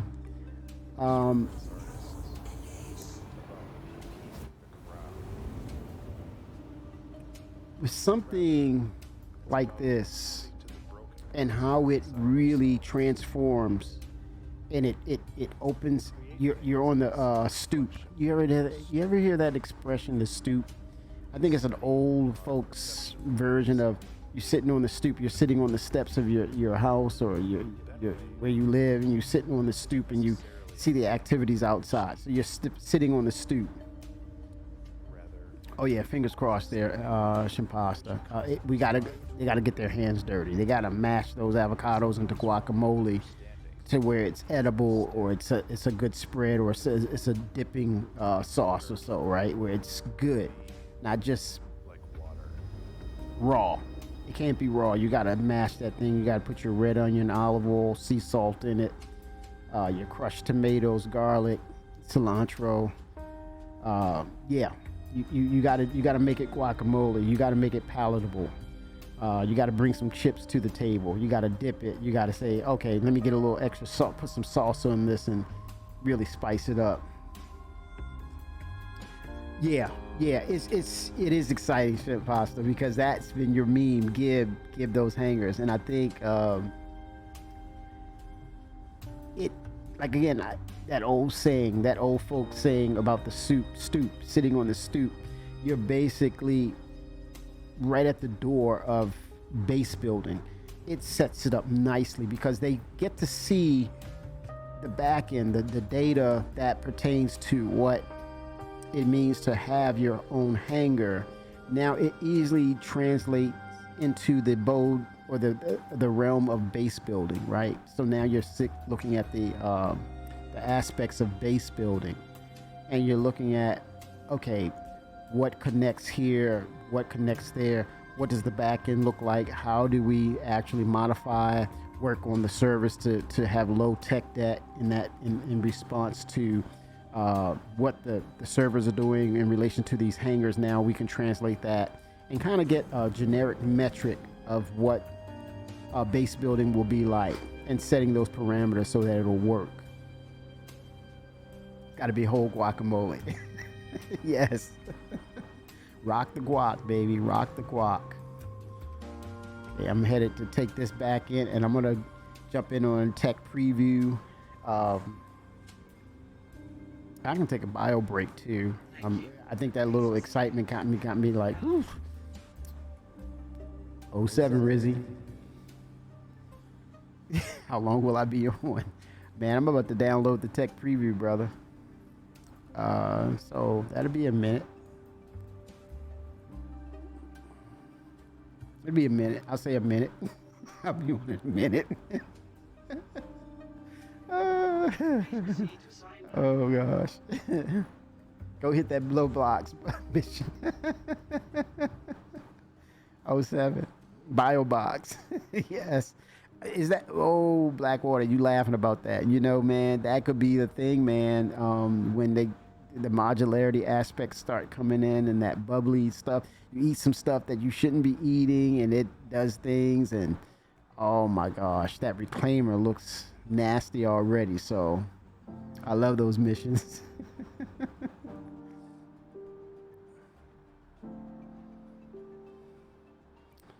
That opens the door towards medical as well.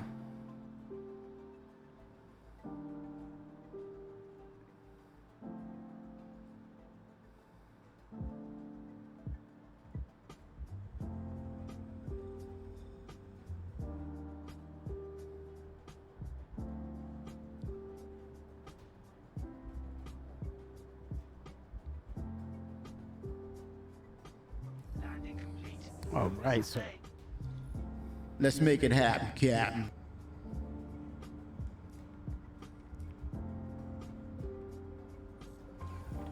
all right. Ooh-wee, man. I'm taking this to the refinery and get that thing cooking, man. Jumping in that tech preview. It shouldn't take long to download, man.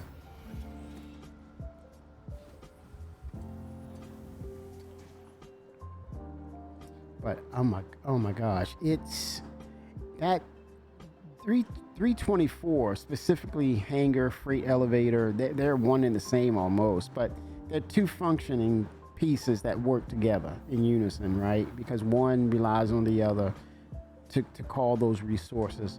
But you know, again, we're sitting on the stoop again. When you talk about cargo, you're opening the doors for the economy system. Tony Zurovec is in effect.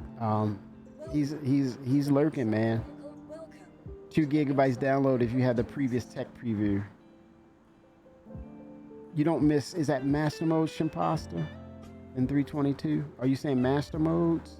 Kimmy, I don't miss master modes in 322. Did I misread that?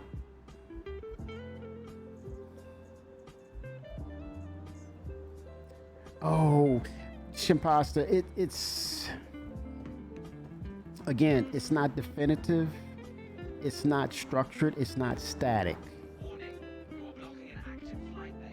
Oh my God, something's off. You read it correctly. Thank you.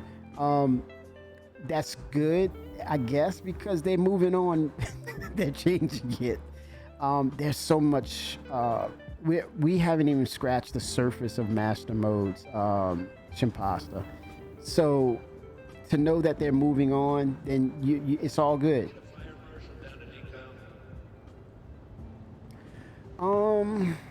No, well, the latest from Yogi Klatt, the latest he talked on is that there's, he had a tremendous lot of feedback. I don't know if you read that, because we might be on different pages, or you may have read that, and I'm like, okay, good then. So, okay, it's not here. I'm not here to. I'm only. Don't shoot the messenger. In other words, I guess, can I say don't shoot the messenger? I'm the messenger, but I'm one you want to hug, not shoot. I'm huggable. So, right, and you don't have to, and that's the thing.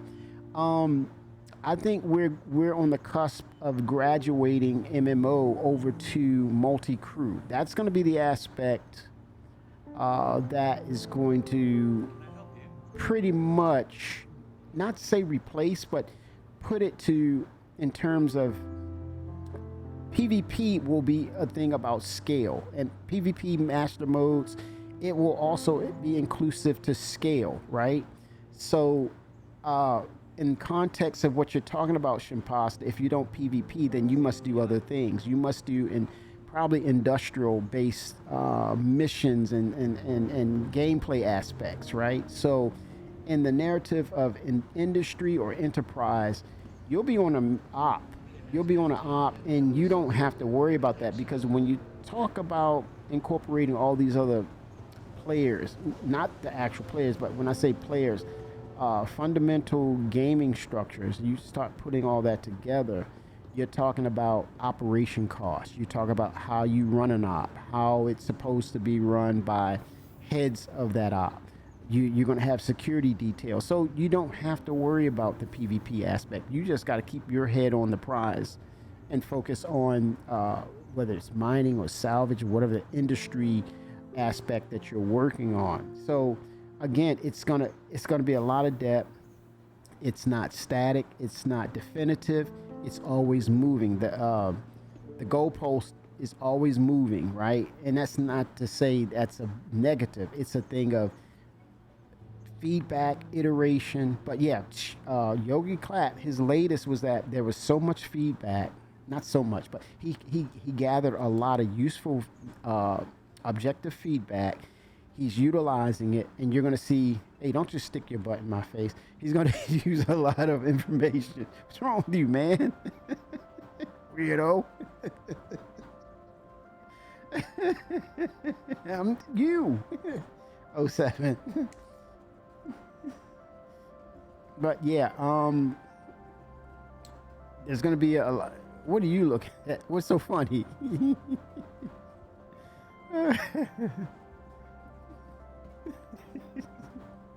Okay, I don't have the weird staring on my side. They don't do that anymore. But yeah, he did give feedback that they're gonna utilize that those comments, that feedback. Shout out to the Avenger 1, man. Yes, they are, King. Like someone in global chat was like, they only miss pressing a button and reducing speed by 90%. Yeah, it's going to be a lot more changes, and we haven't even talked about the hull, the modifications, repairs. What does that look like when you talk about the metal compositions and percentages of those metal compositions to give you a lighter type of armor that will allow you to fly faster, as opposed to like an iron base or iron base mixture that really makes it heavy and more prone to not being destroyed, right? So it's so many aspects of things happening with master modes. I would just say keep your heads on Spectrum. Look at the devs.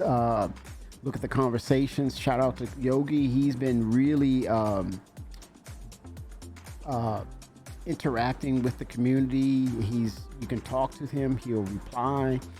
But it's no way near being done. But they have a groundwork of where they want to go. But based on the feedback, they want to incorporate that positive and objective feedback into what they're going to do. So get ready to look at the next stages of where master modes are going. And also don't forget the engineering, the multi-crew aspects is coming online as well. So that's going to have a say-so of how we approach PvP, especially for those who don't want to do PvP. Speaking of PvP, I'm going to take a bio break. Be right back. And I'm going to while I'm here, I'm gonna get this ready for tech preview too. I'm gonna prompt up. I'm gonna set it up before I bio break. Let me go in here. Okay, here we go. I'm at the launcher. Is it PTU or tech preview? Poppy, yes. Let me look at the notes because it should say tech preview, right? Let me check. Checking. All right, let's see.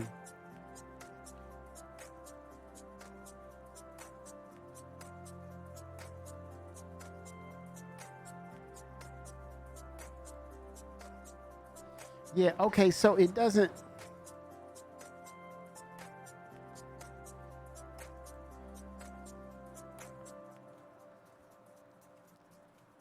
Let's see here. Or is it just PTU? I'm wondering.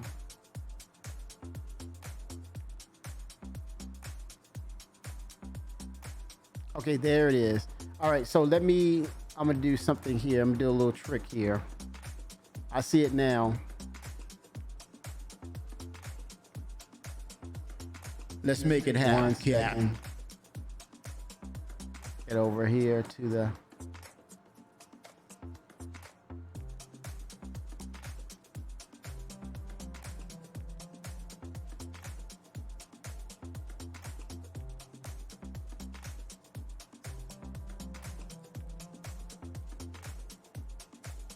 Get in there and hold the line. Okay, I'm prompting right now.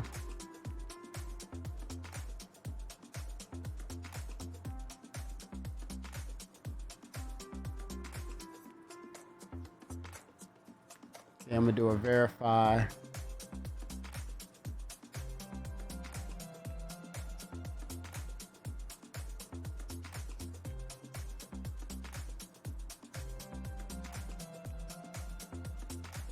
Okay, let me do a verify on it.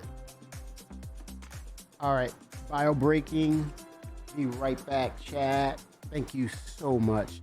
07 to my dude, the Prince of Pies, Sigelian. Awesome guy. BRB, BRB.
All right, chat. We are back. Try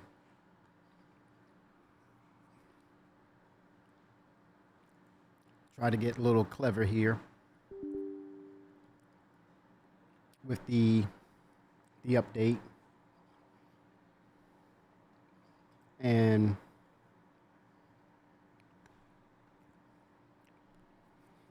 for some reason, it looks like it wants me to do an install. I'm going to try one more time to do it, like, see if I can do it as a verify. But it gave me an error state. So if I see it again, okay, let's see.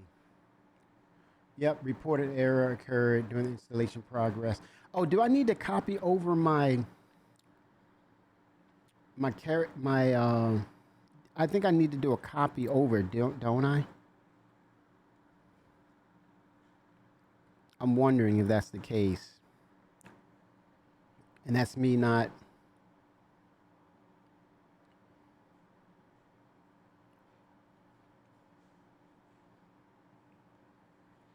Let's see here.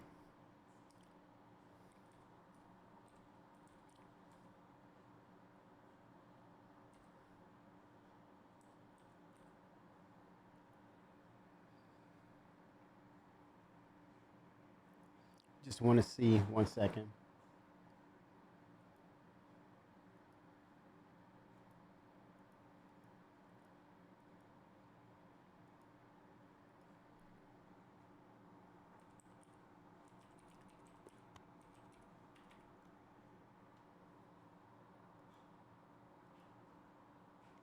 Okay, we're gonna log into the account. Let me see where it says if I have to move my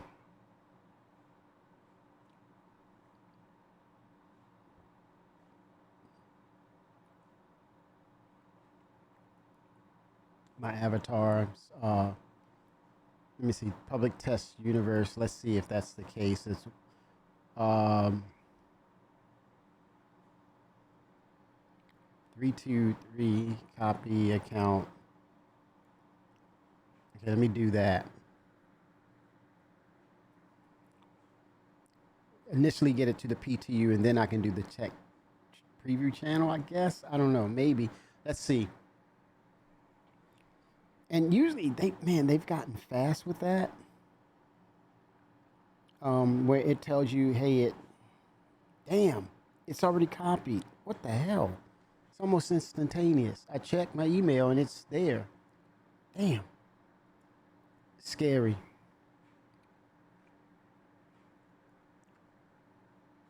Okay.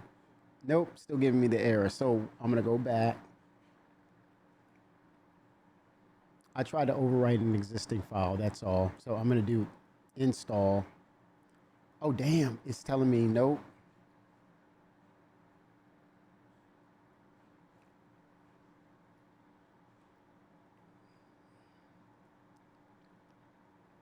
Okay, 1 second.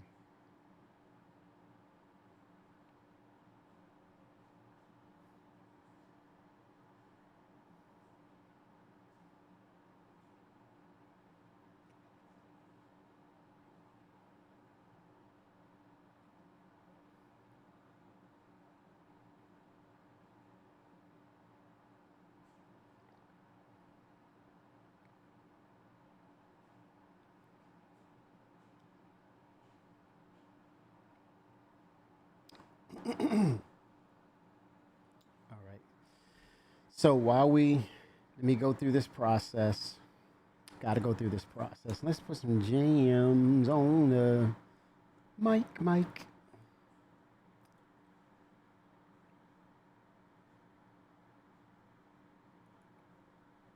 Let's look at something too.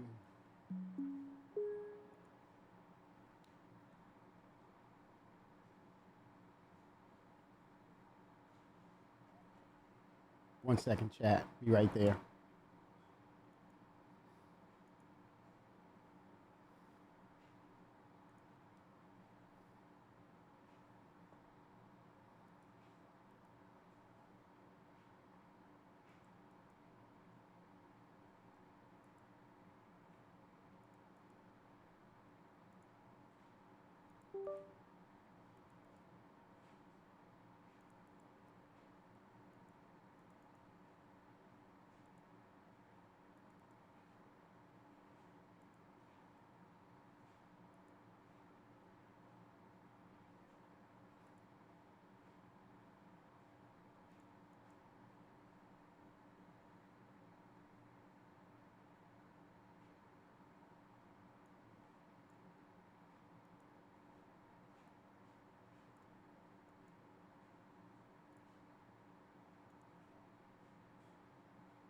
Okay.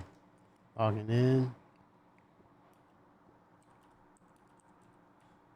Now I gotta figure out what's blocking me.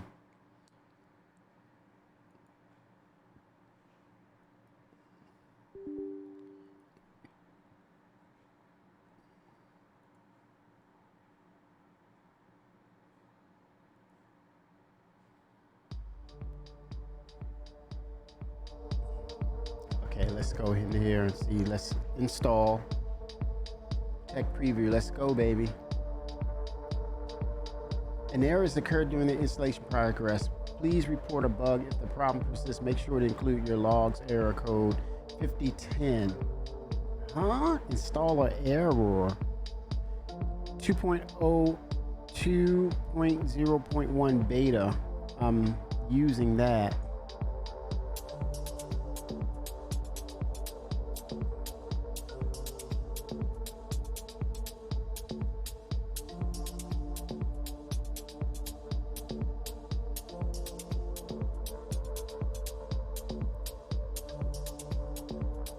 Okay, I'm trying to see why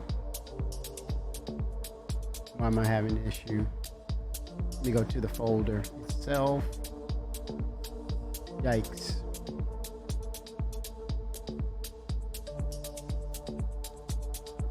All right.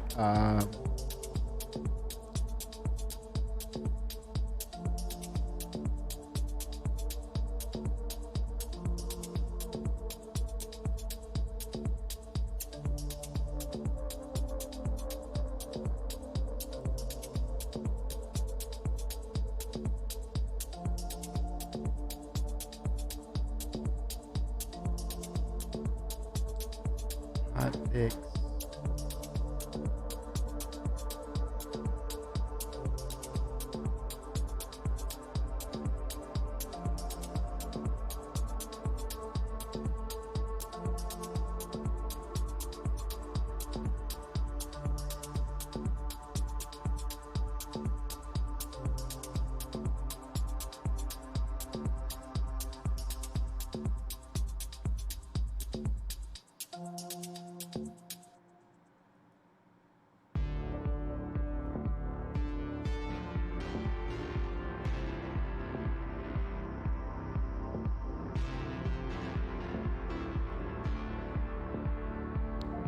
I'm wondering, do I just get rid of it? I don't know. Let's see here.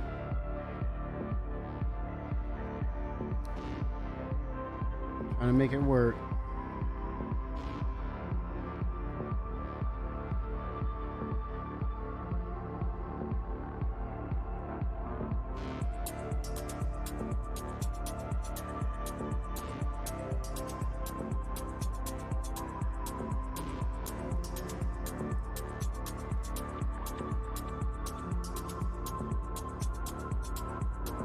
Go back over to live. Let me verify.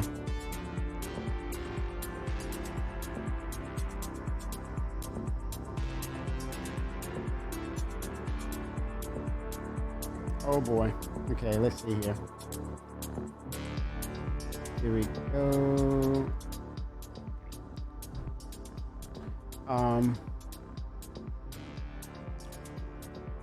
So I'm getting download verification from live. I've switched it back to live. What I did was just rename my folder and copying over. Didn't like that for some reason. So I'm gonna bring it back to live. Now I'm gonna do tech preview.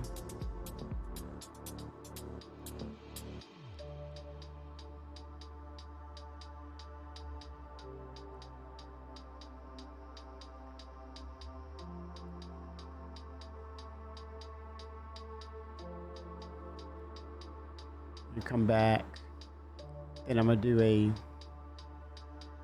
okay, I'm getting the verification on live. It's downloading it. I'm reestablishing it. It's going pretty quickly. But any questions from me, chat? I mean, anything that you're concerned about in regards to the development? Some concerns that was on your mind. Anything can spark concerns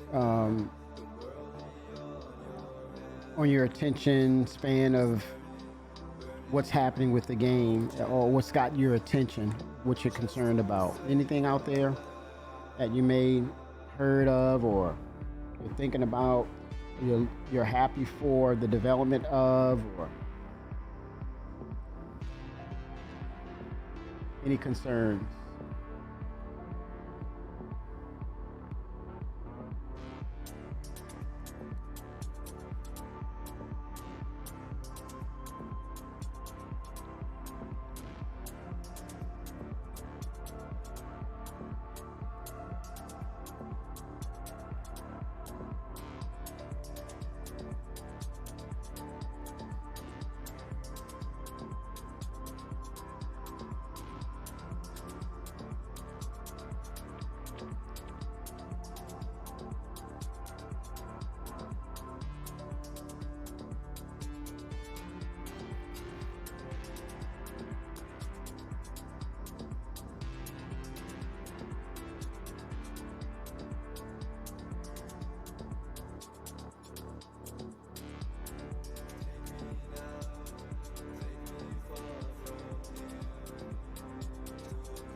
Okay, let's see. Okay, I'm getting good download speed, so it's left at 1.3 gigs. It was 13 gigs, but it's left at almost less than a gig left. Not bad. Not bad at all.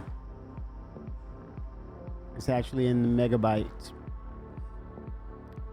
Approaching 500 megs.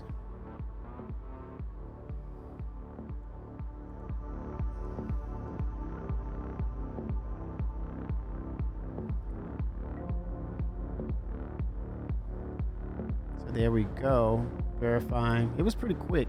I may as well just go ahead and get the actual tech preview. Maybe didn't like me overwriting or renaming folder and verifying that. No, I'm gonna just give it. No, it didn't. It just went to 91. It's like, oh, we got another file for you, Gimme. How about that?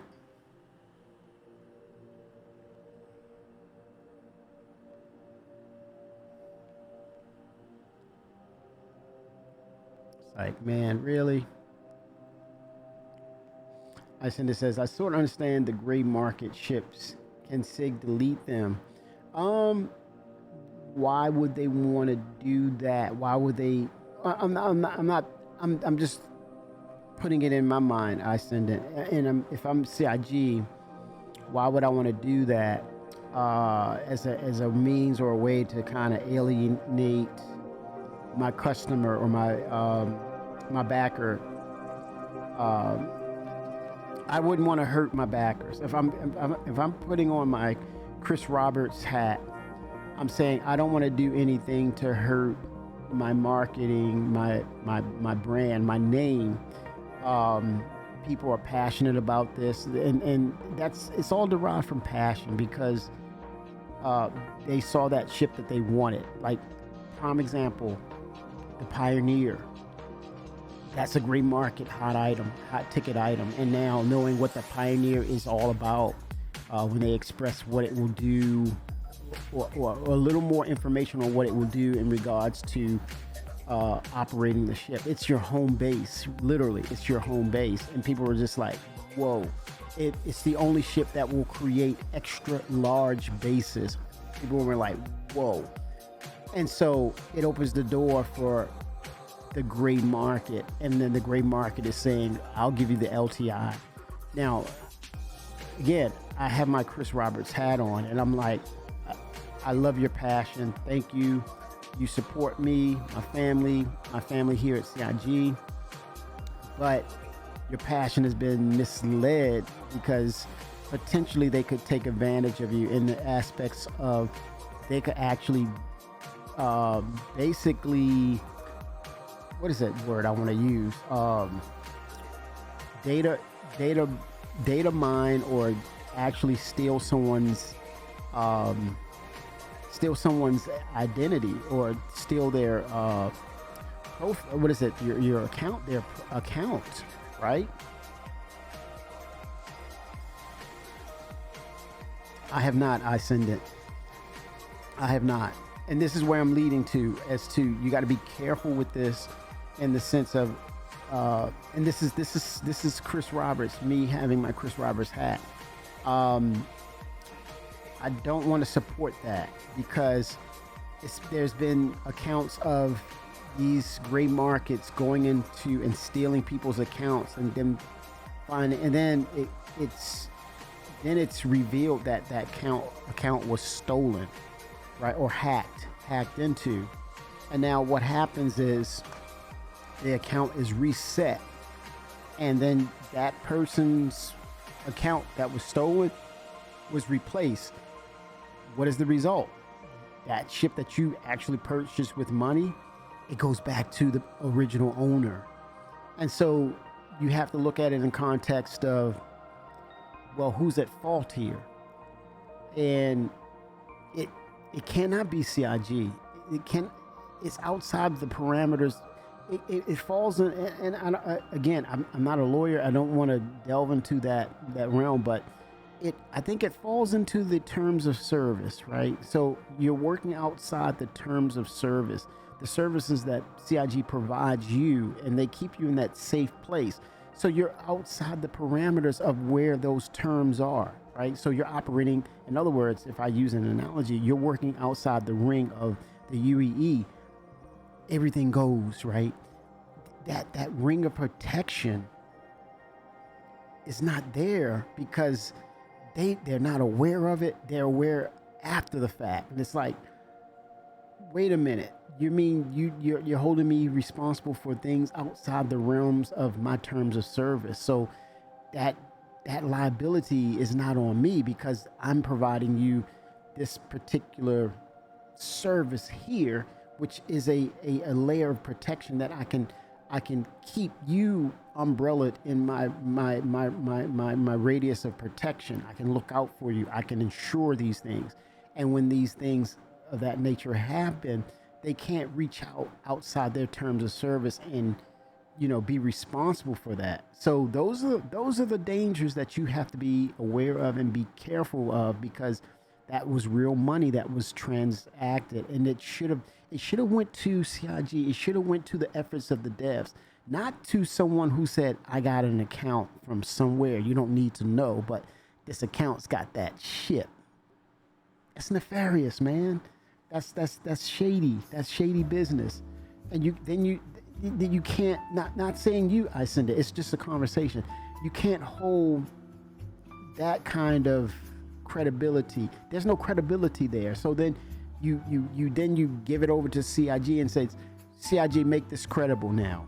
That's not right. That's not fair. So it seems sketch. Yes, you got to be careful with that. That's real money you're delving out to people you don't even know. You know Chris Roberts, right? He's got an email. He's got family. You know where he works. Those are real people. Those are real devs. Those are real people. That's a real product that they produce. Who are these people? Who, we only dub them as gray market, but you'll never see their face. You won't. Why? Because they're working outside of the terms of service that CIG is providing. And then if anything, CIG is like, hey man, where's my cut? Because you're undercutting me. You're undercutting our work. Where's our cut? What did you do to put? You didn't stay up all these hours and late hours and work hard on this, and you didn't get the flat ad break. Oh,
Okay, ad break should be done, right? I'm just kind of sure I got linked to it on the game itself. Yeah, I mean, I guess they're saying they don't know who they are. Well, actually, when you say they allowed them or they allowed it to happen, it's just like you're saying CIG is condoning it. I guess it's like they're not going to waste their time to police someone who's operating in shadows, right? And as long as CIG is doing everything legally what they're supposed to do, that's a rabbit hole that they're like, I'm not going to run down that hole because probably the legal team you're allowed, now you're responsible. Hey Kay, just poking in to say hi. Wish I wasn't on work calls today. I've had you on in the background. You sneaky 07 chant. I gave you a shout out earlier. Your bar citizen Atlanta, July 13th, sir, at Dunwoody Park. BYOB, but no alcoholic beverages. Bring whatever, but you're bringing napkins, forks, and you're bringing the barbecue. So I gave you a shout out, sir. 07. All the best to you, Chant. all the best to you, Chanticrow. Urke says, if gifting is disabled, wouldn't be able to sell anything but accounts on gray market. Well, yeah. Well, see, but gifting, that's a part of, that's inside the terms of service, because if it's a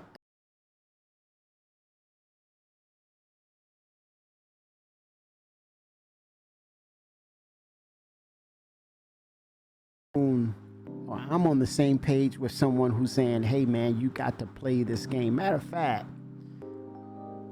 I'm going to send you an Aurora. I'm going to send you an Andromeda, right? Because you got to try this. I don't even want you to feel like, hey, it's a scam, or no, here's a ship, get in, and then tell me what you think. And then they chime back and says, dude, you're going to be mad at me. I'm like, why? Because I melted that Aurora and I got me a Tequila, man. And then I turned around and got the Cutlass Black. And then it didn't stop there, man. My wife's going to kill me.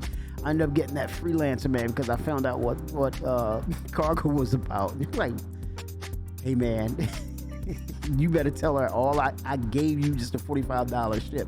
That was it. I'm out. But yeah, that example right there is reasons why they cannot disable, because then it will be a constant giving permission, not giving permission. You know, you're looking at the context of why did you gift and why shouldn't you gift, and yeah, it gets crazy. But yeah, outside the realms, they're probably, the lawyer said, don't even give it power. Don't even take a look at it. Don't even mention it. But they don't condone it, because it's taking money out of the mouths of the developers who actually did the work, who did the hard work, which was the concept, and into your hands, into the game itself. So that's risky. And but they're also telling you this, and this is everybody in chat. They're also saying this. Hey man, I understand you want this, you gotta have it. I'm not condoning it at all, but I can't tell you no. I can't tell you you're grown. I can't tell you what to do. You have a sense and ability to do what you want to do within your own responsibility and within your own power. So how can I turn around and then say, well, let me assume the responsibility? But they probably will say, well, because it's outside the terms of service, we don't get involved in that. But if it's involving them actually hacking and stealing an account, now you've crossed the line in the worst way, by you disrupted or undermined, or you created a conflict of interest right there by you know, stealing someone's account and then selling it to somebody who says, man, I want that Pioneer. I don't know. I don't care what it takes. But not just the Pioneer. I want the Pioneer with LTI. Here's a G. Here's $1,000. I got it. And then it's like, no, you don't got it. Because why? They had to get someone to give it to you. They got someone else. Someone got. And you've gotten you have their wares. You have their stuff that they bought legitimately. So that's where you have to be really careful about where it comes from. And will you get the truth? I don't know. It's risky, right? You may or may not get the truth. That's a gamble. That's going to Vegas, man, and it's coming up snake eyes on you if it's not a legit establishment. So you're on your own. Unfortunately, to say that sounds harsh, but be careful how you disperse your funds, because those are real funds, and unfortunately, it may come from it may be at the expense of death.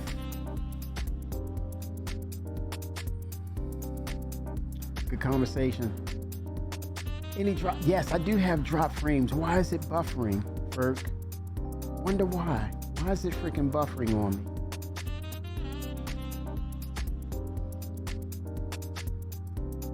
What can I do to stop that lag? I wonder what it is. What can I do to stop it? But again, things are about to change dramatically in the next 3 weeks. I mean, immensely, they're going to change. So this won't be an issue anymore. Recent changes, that's all. But it's going to change in the next 2 to 3 weeks, promise.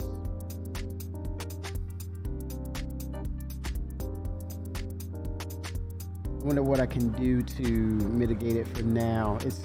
Oh, damn it. Yeah, it's telling me I have 1501 drop frames. And I tried to lower the bit rate on the fly. Maybe I have to stop it and then start up again with the bit rate, maybe.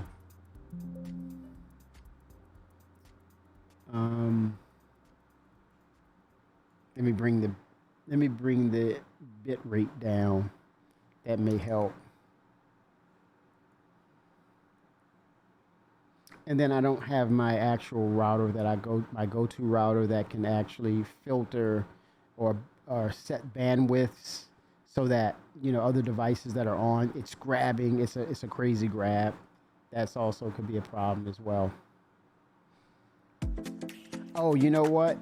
And then I'm downloading on the gaming PC, Star Citizen, of course, right?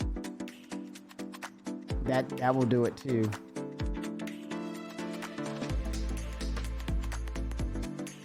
Let's see here.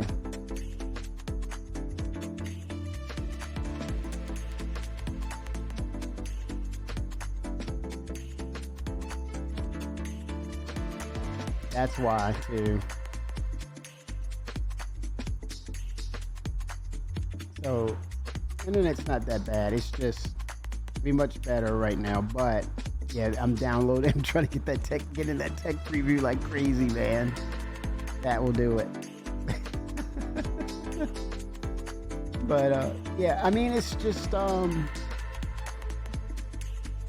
CitizenCon is coming up. New ships. I think now that, and here's the thing. This is about ships too. With the gray market, it's about these ships, mainly about the ships. We know that. The good news in that regard, when you talk about the narrative of ships, John Crew has his crew.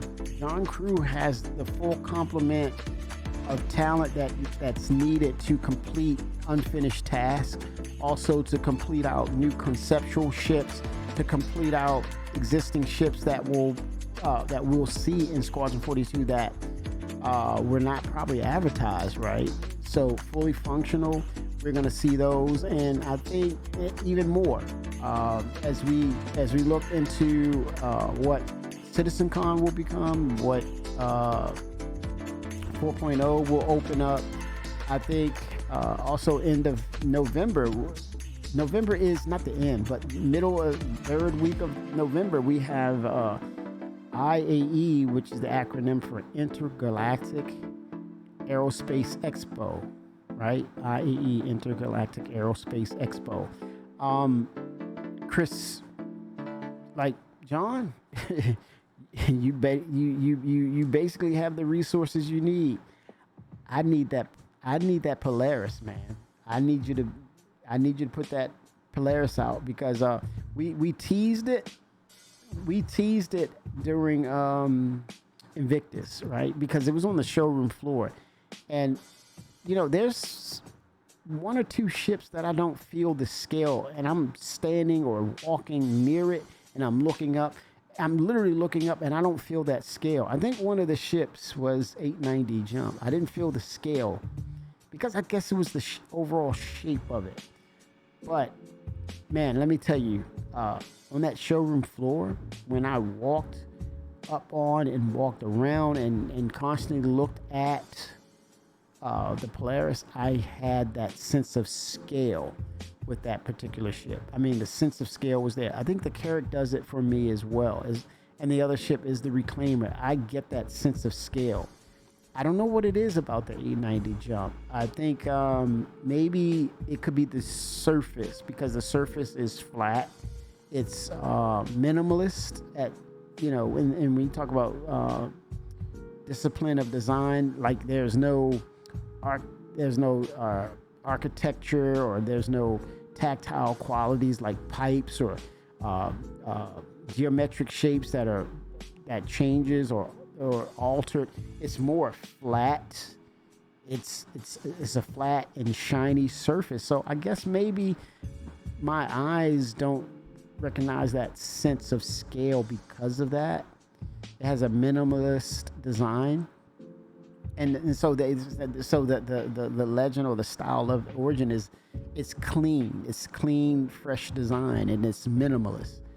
So yeah, again, when I was looking at that Polaris and I said, wow, John Crew, and basically he's got his work cut out for him, but don't feel bad for him because he finally has the workers, or let's say, I don't want to say the workers, but he finally has the talent and the pool of people to really complement what they need to do with these ships. And I think as we go further with Pyro 4.0 and beyond, having all those ships in the game will further enhance what we want to do as far as a game style of how we want to enter the game and embrace the different industrial disciplines, being able to be kind of a jack of all trades, no pun intended, or multitasker.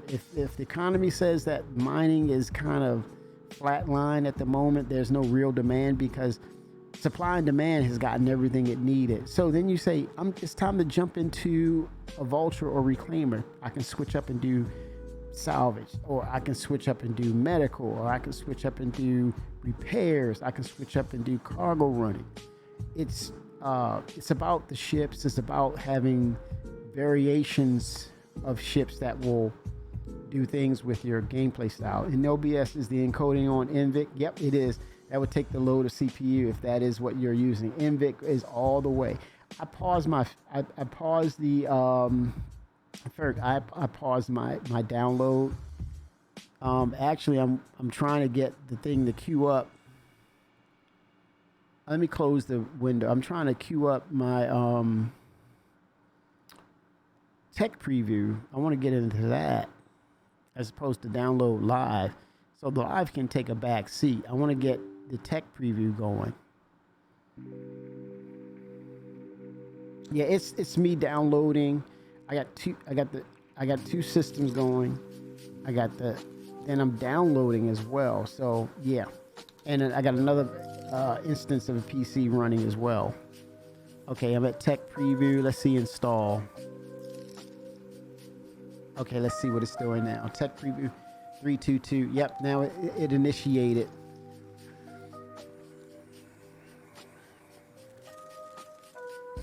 people are laughing and joking about 322 and saying it's, what are you doing, CIG?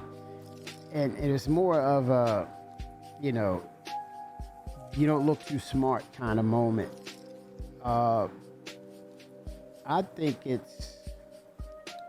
I want to add to that. Not so much I'm defending. It's not a defensive thing. I'm defending CIG. But if you've added so many things with 323, I think you want to go back to 322, and it has certain, maybe there's other features you want to kind of, you know, process of eliminate. You want to not include them, and start your basis for the tech preview or the server meshing with the older version, because some of the newer tech may be in conflict, or maybe you've identified some things in 323 that you need to reshape or rewrite, so you exclude it. So how do you exclude it? What's a quicker way to exclude it? Go to a previous state or patch, implement it, and then say, okay, based upon this, we have server meshing where it needs to be. Now I need to go in and look at these particular features that are not a part of this new tech preview, because I went to 322. I know that I have identified the bad players, right? The bad actors that are the features that are in 323. Now I want to reintegrate them after I do some optimizations or changes to the code, and I want to be able to filter how I how I add them. So I may want to add them incrementally, so then I can say, oh, it's this, or we have resolved this particular thing, and then you just add another ingredient or another feature, and then you layer it into it. It's at a point where, okay, it's functional and it's doing what it's supposed to do. Now I can dial it up in regards to the optimizations and things of that nature, because now they're all playing nice. Now they're understanding where they need to be in the new coding, which is not anymore or no longer 323. It's more conducive to a 323/324, right? So it's different ways. I think you have to be creative. You have to have a mindset with programming, especially with Star Citizen. You have to have that flexibility. As they kind of mentioned, agile. You know, you have to be able to think outside the box. And so when you speak in terms of definitively, what you think of, you know, it's a hard line decision, and this is what it is, and it can't change. It's unflexible. I don't know. Some people say programming is not for them. You know, I think that may be one of the cases. If you come in with the mindset, especially with CIG, if you have ambitions of wanting to be a part of that team, you got to come in with the aspect of, we do things differently here. And that's why it's hard to, or it's unfair to actually compare this with another game, especially on the terms of something like, what is it? What is that game? The single player game, space game? People was thinking, yeah, this is the one, man. This is it, by Bethesda. You can't, there's no comparisons. Only the theme is somewhat similar, or the genre. But the game itself, the backbone, the parts, the intestinal parts, the bodily functioning parts, totally different. What is it, Starfield? Yeah, it's two totally different games. Not a fair comparison. Yeah, it's still. Oh, I'm definitely dropping frames because I'm downloading the tech preview.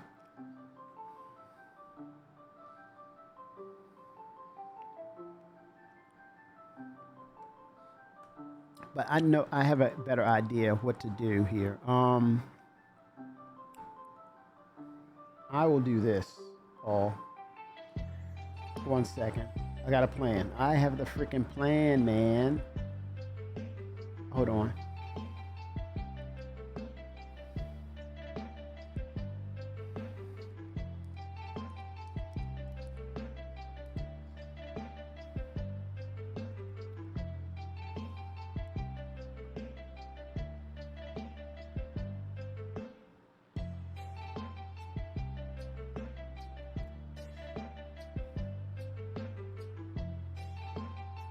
Okay. So what I'm gonna do, because I'm gonna have these drop frames, let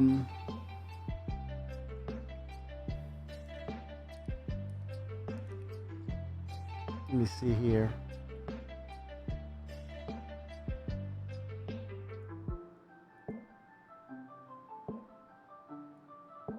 I got a plan. Kimmy's got a plan.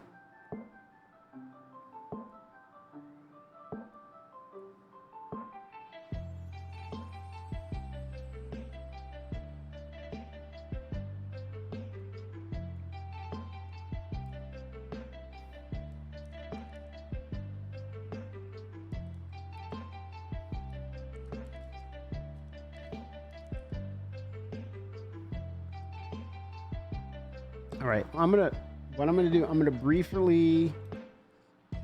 raid over to DJ Night. I'm gonna pause the stream, download, get things in order, make sure I have all my controls brought over, ported over. Then I'm gonna jump back on with the tech preview. We're gonna get a full load of what that will do. So, meantime, I'm gonna raid over to DJ Night, 07 to DJ Night, and then I'm gonna jump over back into tech preview once I'm finished downloading. So this way you don't get this lag and all those things of that nature.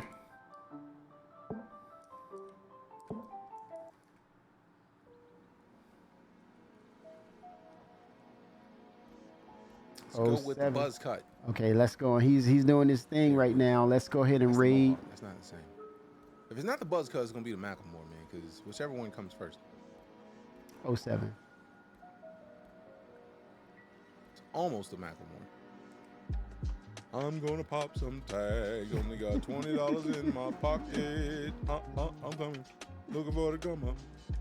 This is fucking awesome. And I walk up in the place like, what up? I got a big foot.